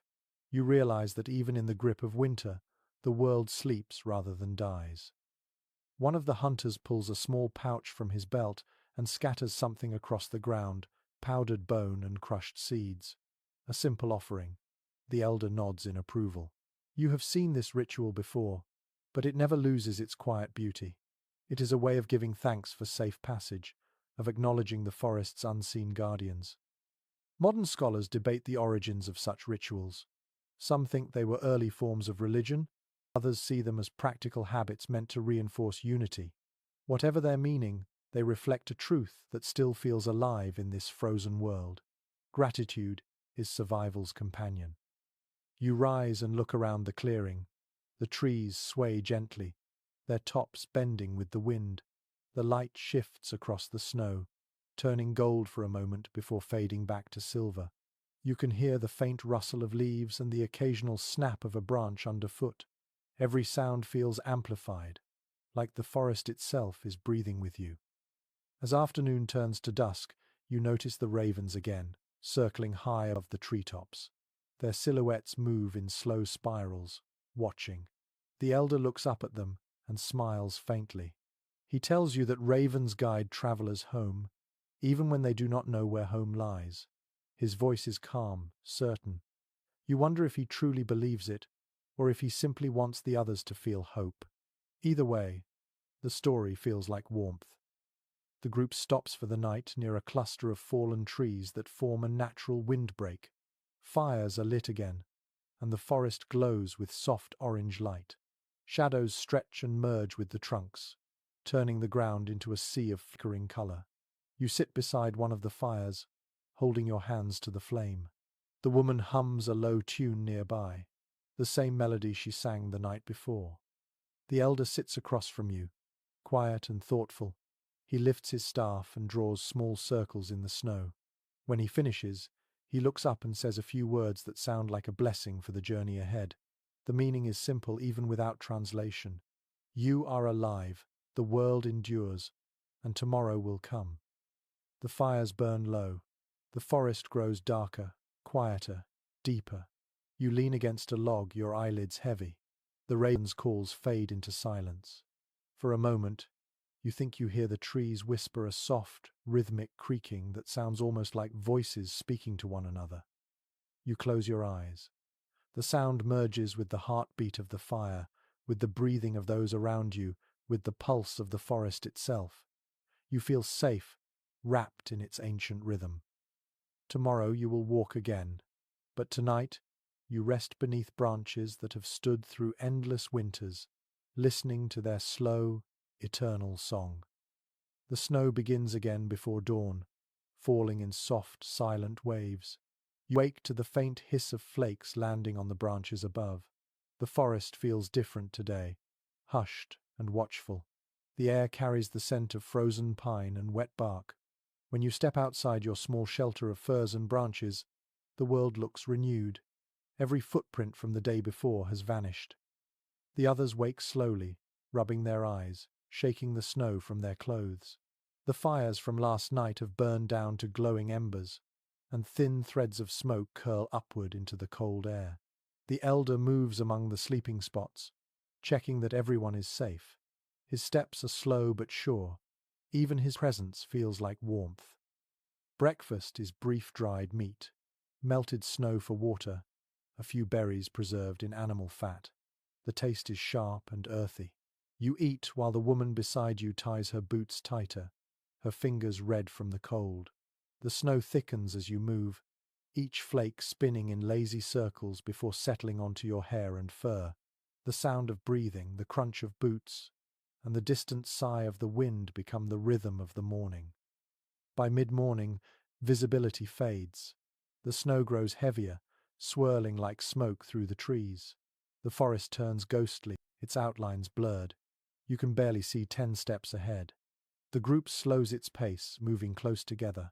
You feel the pull of fatigue in your legs, but stopping would mean freezing. The elder raises his staff high, using it as a guide through the whiteness. Storms like this define the memory of your world. Archaeological evidence from Ice Age settlements suggests that sudden weather shifts were constant threats. Bones of animals and humans found together in ancient drifts tell silent stories of those who did not make it through. Survival depended not on strength alone, but on the ability to move as one body. one will. You sense that same unity in the group around you. You walk for hours, though time feels meaningless. The forest thins, giving way to open land where the snow falls thicker. Wind begins to build, curling into long, cold fingers that pull at your clothing. You lower your head and push forward, step by step. The noise of the storm swallows everything. Even thought feels distant. When the wind finally begins to ease, you find yourself at the edge of a vast plain. The snow stretches endlessly, rippling like a frozen sea. In the distance, faint shapes rise from the white, a line of dark stones half buried in ice. The elder motions for everyone to follow. You approach slowly, curiosity piercing through exhaustion. As you draw near, the stones reveal themselves to be enormous, upright slabs, arranged in a rough circle. Snow clings to their surfaces, but beneath the frost you can see faint carvings, lines, spirals, and symbols that look like the ones drawn on the cave wall. The elder runs his hand along the nearest stone, whispering something that sounds like recognition. You kneel beside him, brushing snow away to see more. The carvings tell no language you know, yet they speak through form and rhythm. A circle of dots, a figure with outstretched arms, what might be the shape of an animal. Some scientists have found similar monuments scattered across ancient landscapes, older than most known structures. Their purpose remains a mystery. Some believe they marked migration routes or ceremonial grounds. Others think they were memorials for ancestors lost to the ice. The elder kneels and places a piece of charred wood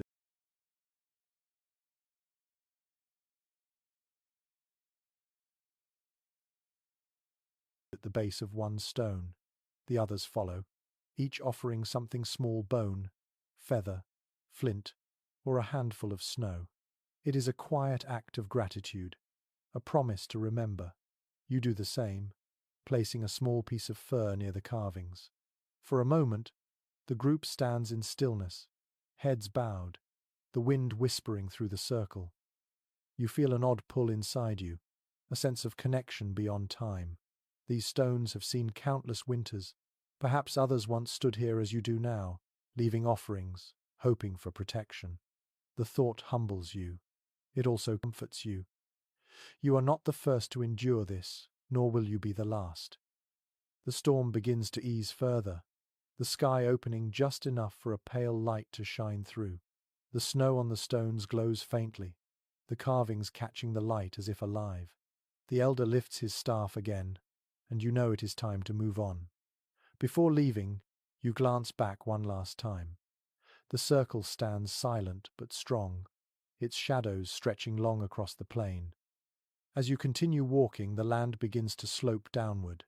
The air grows colder again, the wind sharper. You spot movement near the horizon: herds of reindeer, small dark figures against the snow. Their legs move in perfect rhythm, their breath visible in the air. The hunters in your group stop to watch. Hunger stirs in your belly, but also admiration. These animals are not prey alone. They are guides, travelers of the same road. Evidence shows that early humans depended heavily on reindeer and similar animals during the Ice Age. Their hides became clothing, their bones became tools, their fat became light for lamps. Yet some remains suggest people also buried reindeer skulls near their homes, perhaps as a mark of reverence. The line between hunter and worshipper was thin. You walk until dusk, following the faint movement of the herds. The snow begins to thin near a cluster of rocky ridges. The group stops to make camp among the stones, using them as windbreaks. Fires are lit once again, their glow flickering against the cold rock. The air fills with the smell of smoke and melting frost. You sit close to the flame, hands open to its heat. The elder sits near you, his expression soft but distant. You know he is thinking of the stones, of their meanings lost to time. You ask quietly what they were for. He smiles faintly, shakes his head, and replies with a single phrase. The tone tells you it is an old saying, one that means something like, "For those who will walk after us." The idea stays with you as the night deepens. The fire hums softly, and the stars appear above the clouds, faint and cold. You look at them for a long time, tracing shapes as your ancestors once did. The air feels clearer now, the storm a memory already fading. The stones behind you stand silent in the dark, keeping their ancient watch. You pull your fur tighter around your shoulders and lie down beside the fire. The snow has stopped falling. The land is still again, waiting. Somewhere in that stillness, you sense the presence of those who came before, their footsteps buried but never lost. The air is quiet again, sharp and thin. Morning arrives slowly, wrapped in fog that clings to the ridges like breath. You wake with stiffness in your limbs and frost on your eyelashes. The fire beside you is only a memory of warmth now, a circle of ash faintly smoking in the cold. The tribe stirs around you, their movements silent but sure. No one speaks yet. The dawn is sacred in its stillness. You rise and walk to the edge of the ridge. The world below spreads wide and white, an ocean of frozen light. The horizon glows faintly pink, where the sun tries to break through the haze. You breathe in deeply, tasting the faint sweetness of pine carried from distant forests.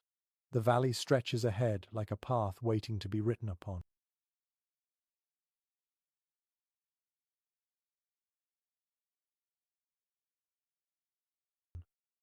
The elder joins you. His face is pale beneath his hood, but his eyes are clear. He stands beside you in silence for a while, then gestures toward the horizon. It is time to move again. The tribe gathers what remains of the camp.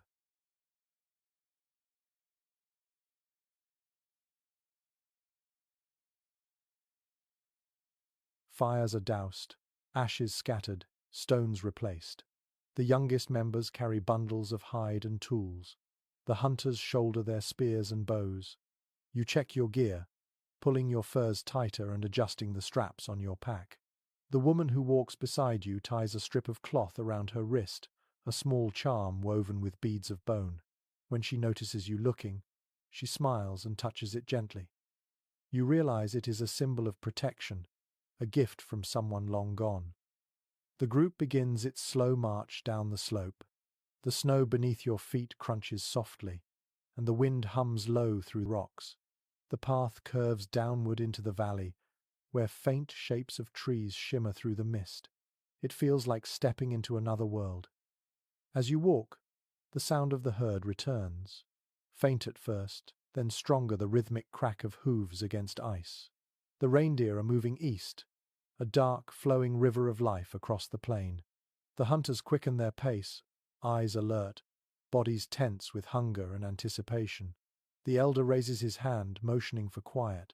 You all crouch low, watching the distant movement. Reindeer migrations were the lifeline of Ice Age peoples.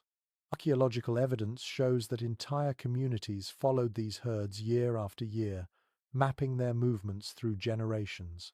The animals provided not only food but rhythm, a heartbeat that marked the seasons. The people followed that pulse the way modern hearts follow breath. The hunters prepare quickly, moving with precision and respect. One checks his spear, another adjusts a sling made of twisted sinew. You stay beside the elder, watching as they spread out across the ridge. The snow glints faintly under their feet, each step deliberate and quiet. You can feel the air tighten around you, every sound magnified. Below, the herd moves in graceful waves. Their fur catches the light, and their breath rises in soft clouds. You can see calves among them, smaller, hesitant, sticking close to their mothers. The lead hunter signals. The others move like shadows through the snow, circling downwind. You watch as they take position, patience etched into every motion. It happens fast. A sudden shout breaks the silence, followed by the whoosh of a spear cutting through air. The herd explodes into motion, snow spraying upward as the animals run. The world fills with sound thunder of hooves, cries of hunters, the wild heartbeat of pursuit. You grip your spear but stay close to the elder, waiting. Two hunters bring down a reindeer near the edge of the valley. The rest of the herd vanishes into the mist, their echoes fading like ghosts. The hunters approach the fallen animal with care. They kneel beside it, laying their hands on its flank in silent respect before beginning their work. You and the others move closer, your breath coming hard from the cold. What follows is not chaos but ritual. Every movement has purpose. One cuts the hide cleanly, another collects the blood in a shallow bowl carved from bone. The elder murmurs something under his breath, a blessing for balance. Nothing will be wasted. The meat will feed, the bones will build, the hide will clothe, even the tendons will become thread. There is a quiet beauty in the precision of it all. Some modern historians argue that such hunts were not only acts of necessity but of ceremony. They believe early humans saw each kill as a renewal of the bond between life and death. To take an animal was to promise its spirit that nothing would be forgotten. Watching now, you feel that truth deeply. The hunters finish their work as the light fades. The meat is wrapped in hides and carried carefully between them. The elder walks last, tracing a line in the snow with the end of his staff. You notice the shape he leaves behind, a curve, then a spiral. You have seen it before, on the walls of the cave and on the stones in the valley, a symbol of life turning upon itself, of cycles repeating. When the group returns to camp, the fires are already lit. The smell of smoke mixes with the sharp scent of blood and hide. The woman you know best takes a piece of the hide and begins to stretch it near the flames, her fingers quick and strong. You sit beside her, helping where you can, pulling the fibers taut until they are ready to dry. Later, the first pieces of cooked meat are shared. The flavor is rich, smoky, heavy with gratitude. You eat slowly, the warmth spreading through your chest. Around you, the tribe murmurs softly, laughter rising in small bursts. The elder watches them all, his expression calm and distant. When your eyes meet, he nods once. The night deepens. Stars appear faintly above the drifting clouds. The wind carries a sound like distant singing, the hum of the ice shifting somewhere far below the ground. It reminds you of the cave, of the fire's rhythm, of all the small sounds that hold meaning in silence. You lie down beside the fire, the snow glowing faintly beyond the circle of light. The reindeer hide beneath you still smells of earth and life. The stars above shimmer with a cold fire of their own. You realize that, like the animals you follow, you are part of the same great rhythm, the endless movement between hunger and fullness, danger and safety, death and rebirth. You close your eyes. The fire crackles softly beside you, and the elder's voice drifts through your mind, quiet and steady. His words are a memory now, but they guide you still. Keep the fire alive, and it will keep you. The snow falls gently over the camp, covering footprints, softening the edges of the world. The night is vast, but within this small circle of warmth, you feel eternal. The air smells of smoke and fresh snow when you wake. The world beyond the fire is still and grey, the faintest wind whispering across the plain. The reindeer hide beneath you is stiff with frost, but your body feels strong, rested. You sit up and watch the fire, its last coals glowing faintly like the eyes of something ancient. Around you, the tribe begins to move. The hunters prepare to pack the meat from yesterday's kill. The women roll the hides into neat bundles, and the elder stands at the edge of camp, gazing toward the horizon. The sky is shifting again. A pale light glows from behind the clouds, spreading slowly, uncertainly. It is not the full sun, only its reflection through a curtain of mist, but it feels like a promise. You follow the elder's gaze and see the faint shimmer of distant ice cliffs. The sight fills you with quiet awe. They look eternal, carved from frozen time itself. You begin to help pack the camp. The woman beside you hums softly as she works, her breath forming clouds in the air. The sound comforts you. Every task here, even the smallest, becomes a rhythm. You tie the bundles with sinew, your fingers numb but precise. The tools, the food, the firestones, each has its place. Nothing is left behind. When the last pack is tied, the elder raises his hand, signaling the beginning of the journey.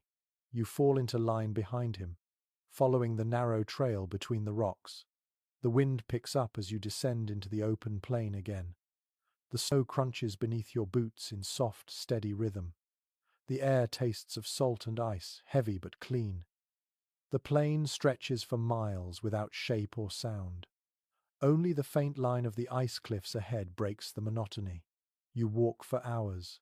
The cold presses deep into your bones, but you do not stop. The world here is endless, but walking gives it meaning. Every step writes another line into a story told without words. According to researchers who study Ice Age migrations, groups like yours often followed frozen riverbeds or glacier edges for guidance. These natural landmarks provided direction, water, and sometimes shelter in their crevices. The same rivers that nourished animals also shaped the roots of humans. You can see how that would be true. The ground beneath your feet dips gently now, forming a frozen channel lined with smooth stones. It feels like following an invisible map written by nature itself. As the day wears on, the light grows dim again. The sun sinks behind a curtain of clouds, leaving the sky painted in shades of grey and blue. You stop only once to drink from melted snow. The taste is clean and sharp, colder than thought. Then you continue. By afternoon, the wind begins to rise. Snow swirls around your legs, erasing your footprints almost as soon as you make them. The cold stings your cheeks, but the movement keeps you warm. The elder moves with surprising endurance for his age, his staff tapping the ground in slow rhythm. The woman beside you pulls her hood tighter, her breath quick and even. The tribe moves together like a single body, bound by shared purpose. When the wind finally settles, you find yourself standing before the cliffs. Their walls rise high, glittering like glass. The air near them feels colder, yet strangely still. You reach out to touch the ice. It is smooth and hard as stone. Beneath the surface, you can see faint lines, air bubbles trapped for centuries, tiny worlds suspended in silence. The elder gestures for the group to gather. He speaks softly, his words low and measured. You do not catch every phrase, but the tone carries reverence. This place holds power. It is both barrier and memory, an edge between what can be reached and what cannot. Some archaeologists believe that glaciers like these inspired the earliest myths of boundaries between life and death. The shimmering walls, the constant sound of cracking ice, and the way the cliffs swallowed light, all gave the illusion of another world just beyond reach. Listening to the faint creaks and sighs of the ice now, you understand why. It sounds alive, like a giant breathing slowly beneath the surface. You follow a narrow path along the base of the cliffs. The sound of dripping water echoes faintly, rhythmic and soft. At one point, the elder stops and kneels beside a hollow in the ice. He gestures for you to look. Inside, frozen in perfect clarity, is the shape of a small plant, its leaves green, its stem delicate. You stare, amazed. The elder smiles faintly and touches the ice with his fingertips, then gestures to his chest. You understand his meaning. Life endures, even when trapped by time. The group moves on until the cliffs open into a shallow cave carved by meltwater. The space is wide enough for everyone to rest. You build fires quickly, the warmth filling the hollow with a gentle glow. The flames reflect off the ice walls, creating an illusion of moving light all around you. It feels like sitting inside a living lantern. The elder sits near one of the fires and removes a small object from his pouch, a curved fragment of ivory, carved with swirling patterns. He holds it up, letting the firelight trace its surface. The group watches in silence. He begins to speak, his voice steady. Though you understand little of his words, the tone feels like storytelling. Perhaps he is explaining where the carving came from, or the meaning of its patterns. Artifacts like the one in his hands have been found buried deep in Ice Age layers, decorated tools, small figurines, and etched bones. Some scholars believe they carry symbolic power, serving as talismans for protection or remembrance. Others think they were simple art, the earliest evidence of the human need to create beauty even in desolation. As you watch the elder's hands turning the ivory, both ideas feel true. He passes the carving around the fire, When it reaches you, you hold it gently, tracing the lines with your thumb. The grooves are shallow but precise, forming spirals that seem to move as you turn them in the light. You imagine the hands that made it long ago, carving patiently by firelight, believing the object could hold warmth or wisdom. You hand it to the woman beside you, and she smiles faintly before passing it on. Outside, the snow falls harder again, but inside the hollow, the firelight flickers softly against the ice.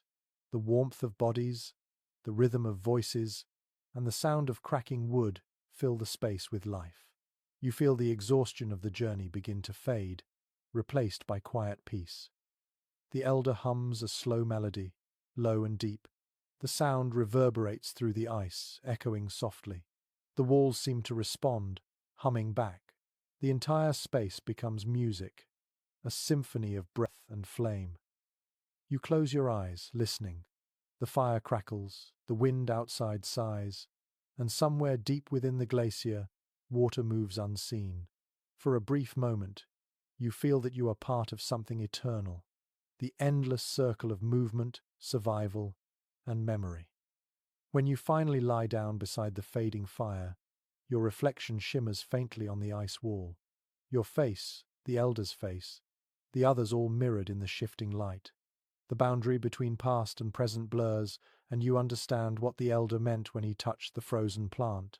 Nothing is ever truly lost, only waiting to awaken again. You let your eyes close, the hum of ice filling your ears. The glacier keeps breathing, slow and steady, and you breathe with it, part of its ancient rhythm. The morning light creeps slowly through the opening of the ice cave, soft and pale as milk. The air feels heavy with stillness, and the faint crack of shifting ice echoes deep within the cliffs.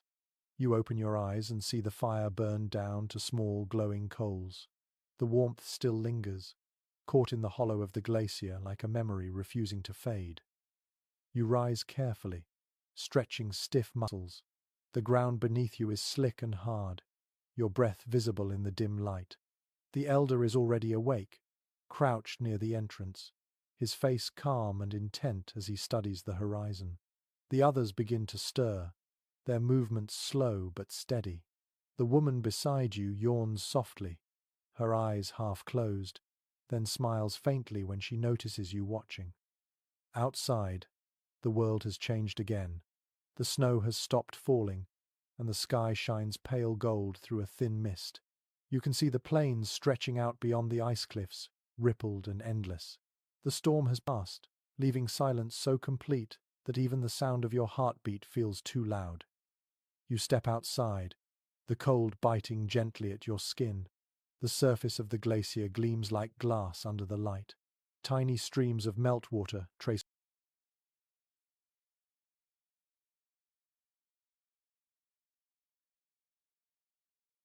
winding paths down the ice, freezing again as they touch the air. Each droplet catches the light like a tiny star. You kneel and run your hand along the surface. The ice hums faintly under your palm, alive with the slow pulse of the earth. Some scientists studying ancient glaciers have noted that the movement of ice, though imperceptible to the human eye, produces vibrations that can be felt when one listens closely.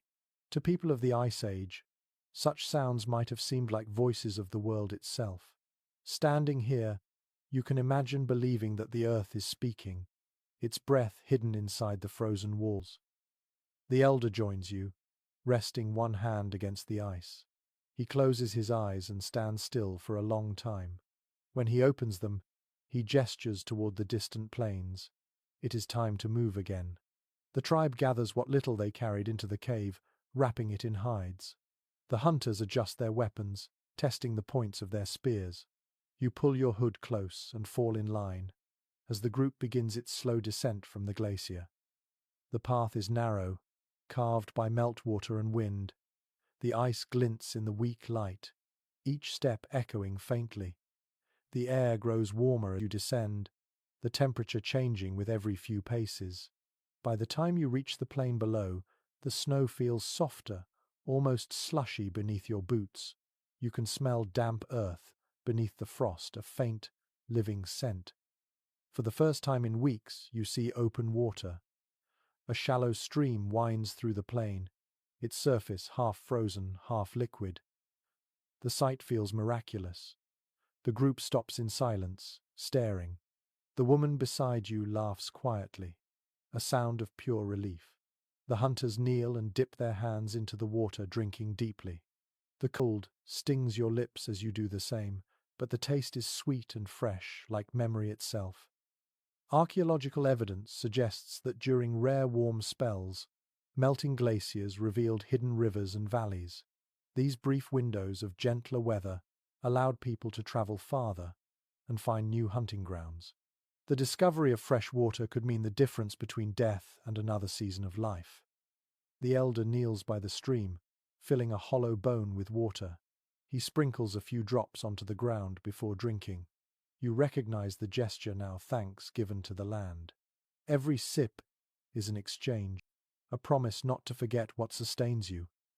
The group moves along the stream, following its winding path through the plain. The ice cliffs behind you fade into the mist. The landscape opens wide, filled with pale light and silence. You walk for hours, listening to the soft murmur of water beside you. The sound feels strange after so many days of wind and storm. It is gentle, rhythmic, like breathing. In the distance, you spot something dark, half buried in snow. You approach carefully, curiosity sharp. As the others gather behind you, the shape becomes clear, a massive skull, curved and heavy, its long tusks gleaming white in the light. A mammoth, long dead but preserved by the cold. You kneel beside it, brushing away snow. The surface feels smooth beneath your hand. The elder steps forward and rests his palm on the bone. His eyes close for a moment, and you sense reverence in his stillness. Mammoths were more than prey to people of this time. They were builders, providers, symbols of power. Every part of them, meat, hide, bone, served a purpose. But even more than that, they were memory itself. Some of the oldest human dwellings discovered by archaeologists were made from mammoth bones, arranged carefully to form walls and roofs. The creature's strength quite literally became shelter for the living. The hunters begin to examine the remains, taking what they can. You help pry loose a rib the size of your arm, its surface smooth and pale.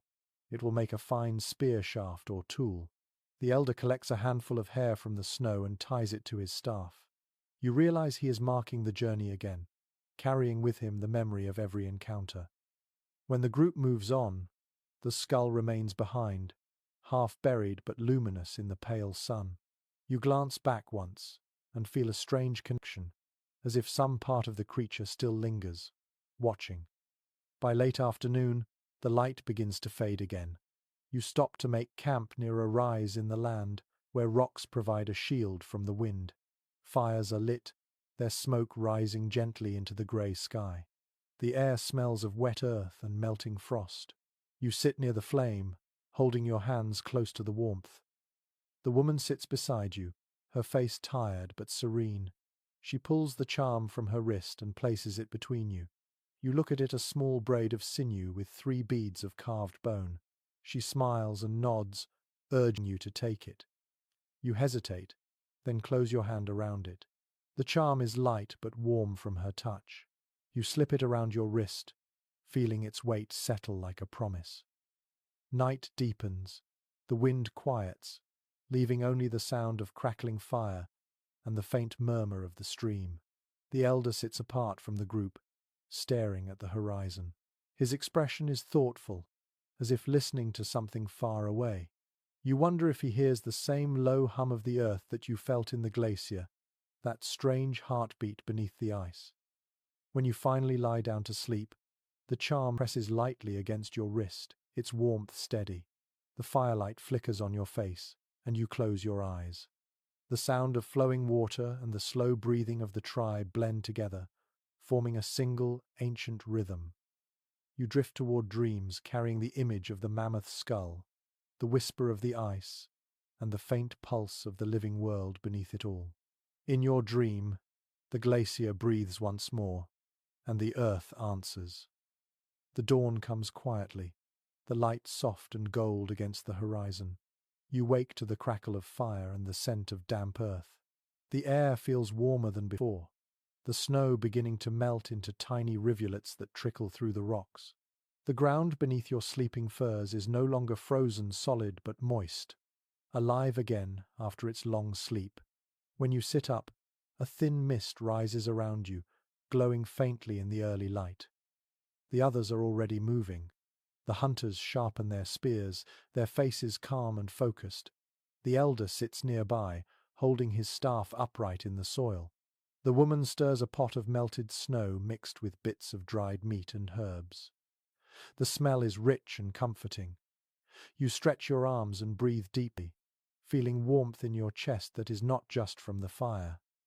The world around you looks different today. The long white plains have softened into shades of grey and brown. The snow is receding in patches, revealing stones, grass, and small pools of clear water. You can hear the distant rush of a river, faint but steady. The air carries the scent of life. Somewhere, a bird calls, a high sound that cuts cleanly through the morning air. It is the first bird song you have heard in months. Everyone stops for a moment to listen. The sound feels like a miracle. Scientists studying Ice Age transitions have found that brief thaws like this happened often, short-lived but powerful enough to transform the land. Rivers would wake, animals would return, and plants would push through the snow before the cold reclaimed everything. These moments of renewal offered both hope and danger. Hope, because food became easier to find. Danger, because melting ice brought floods and unstable ground. You can feel both truths in the air today. The elder rises slowly, brushing ash from his cloak. He gestures toward the sound of the river, and the tribe begins to gather their things. It is time to follow the water. The group moves in calm rhythm, leaving behind only faint footprints that will vanish when the snow melts fully. You walk beside the woman, her charm still tied around your wrist. The air feels almost soft now, filled with moisture and promise. As you move across the plain, the sound of water grows louder until you see it. A wide river cutting through the valley, its surface shining like glass. The edges are lined with patches of dark earth and sprouting reeds. The river bends and twists, vanishing into the mist beyond. The sight steals your breath. After so much white and silence, the movement feels alive, like the world itself is waking. The group stops at the river's edge. The elder kneels, cupping water in his hands, and drinks slowly. You do the same. The taste is sharp, sweet, filled with minerals and cold memory. You can feel it slide through you like clarity. The hunters begin to scout along the bank, looking for signs of fish or game. The rest of you set about building a small camp. The sound of rushing water becomes the heartbeat of the day. Some archaeologists believe that rivers were more than survival routes to ancient people. They were boundaries, symbols, and teachers. The constant motion reminded them that life was not meant to stay still. To follow a river was to follow the flow of time itself. You can sense that same pull now, a quiet invitation to keep moving forward, even as the world shifts around you. By midday, the hunters return with a small catch of fish. The tribe gathers near the fire to cook them, the smell filling the air. The woman laughs softly as she holds one over the flames, teasing a child who tries to grab a piece too soon. The elder watches with gentle amusement. You realize it has been days since anyone laughed freely. The sound of joy feels strange first, then right. It feels like home. After the meal, the elder calls the group together. He speaks for a long time, his voice low but strong. Though you cannot understand every word, the rhythm carries meaning. He points toward the river, then toward the horizon. His gestures tell a story of movement and continuation, of how the tribe must keep following the water until it leads them to new land. You sense both hope and farewell in his tone. Historians often discuss how leadership in prehistoric societies was shaped not by power, but by wisdom and age. The elder's strength lies not in his body, but in his memory. He is the bridge between generations, carrying the lessons of survival like fire from one place to the next. Watching him now, you understand that his guidance is not command but trust. The tribe moves because they believe in him, because his calm gives shape to fear. As the afternoon fades, the group begins to gather reeds and branches to build simple shelters near the river. You help weave a frame of sticks, covering it with hides. The structure is crude but sturdy, enough to break the wind. When you finish, you sit inside for a moment, listening to the sound of water nearby. The rhythmic flow feels almost like speech, a language of movement and patience. The woman joins you, sitting close enough that your shoulders touch. She speaks softly, pointing at the horizon where the clouds have begun to part. A faint streak of sunlight shines through, golden and pure. You nod, smiling. For a moment, the cold and hardship feel distant, replaced by quiet wonder. The world is still vast and dangerous, but it no longer feels empty. As evening comes, the tribe lights small fires along the riverbank. The flames flicker against the dark water, their reflections rippling like scattered stars. The elder sits beside the largest fire, his hands resting on his knees. He begins to hum, low and steady, and soon others join him. The sound rises and falls like the current, a song of endurance and gratitude. You add your voice quietly, the warmth of the fire soft against your face. The stars appear one by one as the sky clears. Their light dances on the surface of the river. You look up and think of how many others before you have watched these same stars, searching for meaning in their patterns. Some scientists suggest that early people used constellations to track seasons or migrations, but maybe they also saw them as reminders that light survives even in the deepest night. The elder's song fades, and silence returns. The fires burn low. The woman leans against your shoulder, her breath slow and even. You feel the charm against your wrist, still warm from the day. You listen to the river's murmur, its rhythm endless and kind. The world no longer feels hostile, it feels alive, breathing with you. You close your eyes and drift towards sleep. The river sings softly, carrying your thoughts like small leaves downstream. The sound becomes your heartbeat, steady and eternal. The morning light shimmers on the river like threads of silver. You wake to the gentle sound of water lapping against the bank. The air is cool but no longer biting, the wind soft enough to move the reeds without breaking them. For the first time in many days, the sun rises unobstructed, spreading gold across the plains. You stretch, feeling warmth on your face, the kind that feels almost like a promise of spring. The tribe is already awake. The hunters stand by the water's edge, watching for movement beneath the surface. Children chase one another near the fire, their laughter echoing faintly across the valley. The elder sits on a flat stone, his staff resting across his knees. His eyes are distant, thoughtful, watching the sunlight dance on the rippling water. You sit beside him, silent for a long while. The two of you listen to the sounds of morning, the crackle of the fire, the splash of fish, the rhythmic beat of wings as a small flock of birds passes overhead. Then the elder speaks, his voice soft but clear. You understand enough to know that he is speaking about journeys, about what lies ahead. His tone carries both peace and inevitability. You can sense that his strength is waning, though his spirit burns steady. In many early societies, the elder was both leader and living memory. Their passing marked not an ending but a continuation, a turning of the wheel. Archaeologists have found graves carefully prepared with tools, pigments, and offerings, suggesting that even then, people believed in something beyond death. Perhaps not heaven or gods as you know them now, but a return to the earth, to the elements that sustained them. You glance at the elder's hands, steady despite the cold. He reaches down, scoops a handful of river water, and lets it trickle through his fingers. "The river forgets nothing," he murmurs, the words simple but heavy. Then he smiles, faint and content. You realize this journey has always been about more than survival. It has been about memory, carried through movement and story. The hunters return with a small catch. The tribe gathers to share the meal, sitting in a loose circle by the fire. The woman sits beside you, brushing a strand of hair from her eyes. Her smile is tired but full of light. The food is simple roasted fish and foraged roots, but it tastes richer than anything you can remember. Every bite feels like gratitude. As you eat, the elder tells one last story. His voice is slower now, but every word carries the calm of someone who has seen everything twice. He speaks of the beginning, when the world was ice and fire, and people were shaped from the breath of both.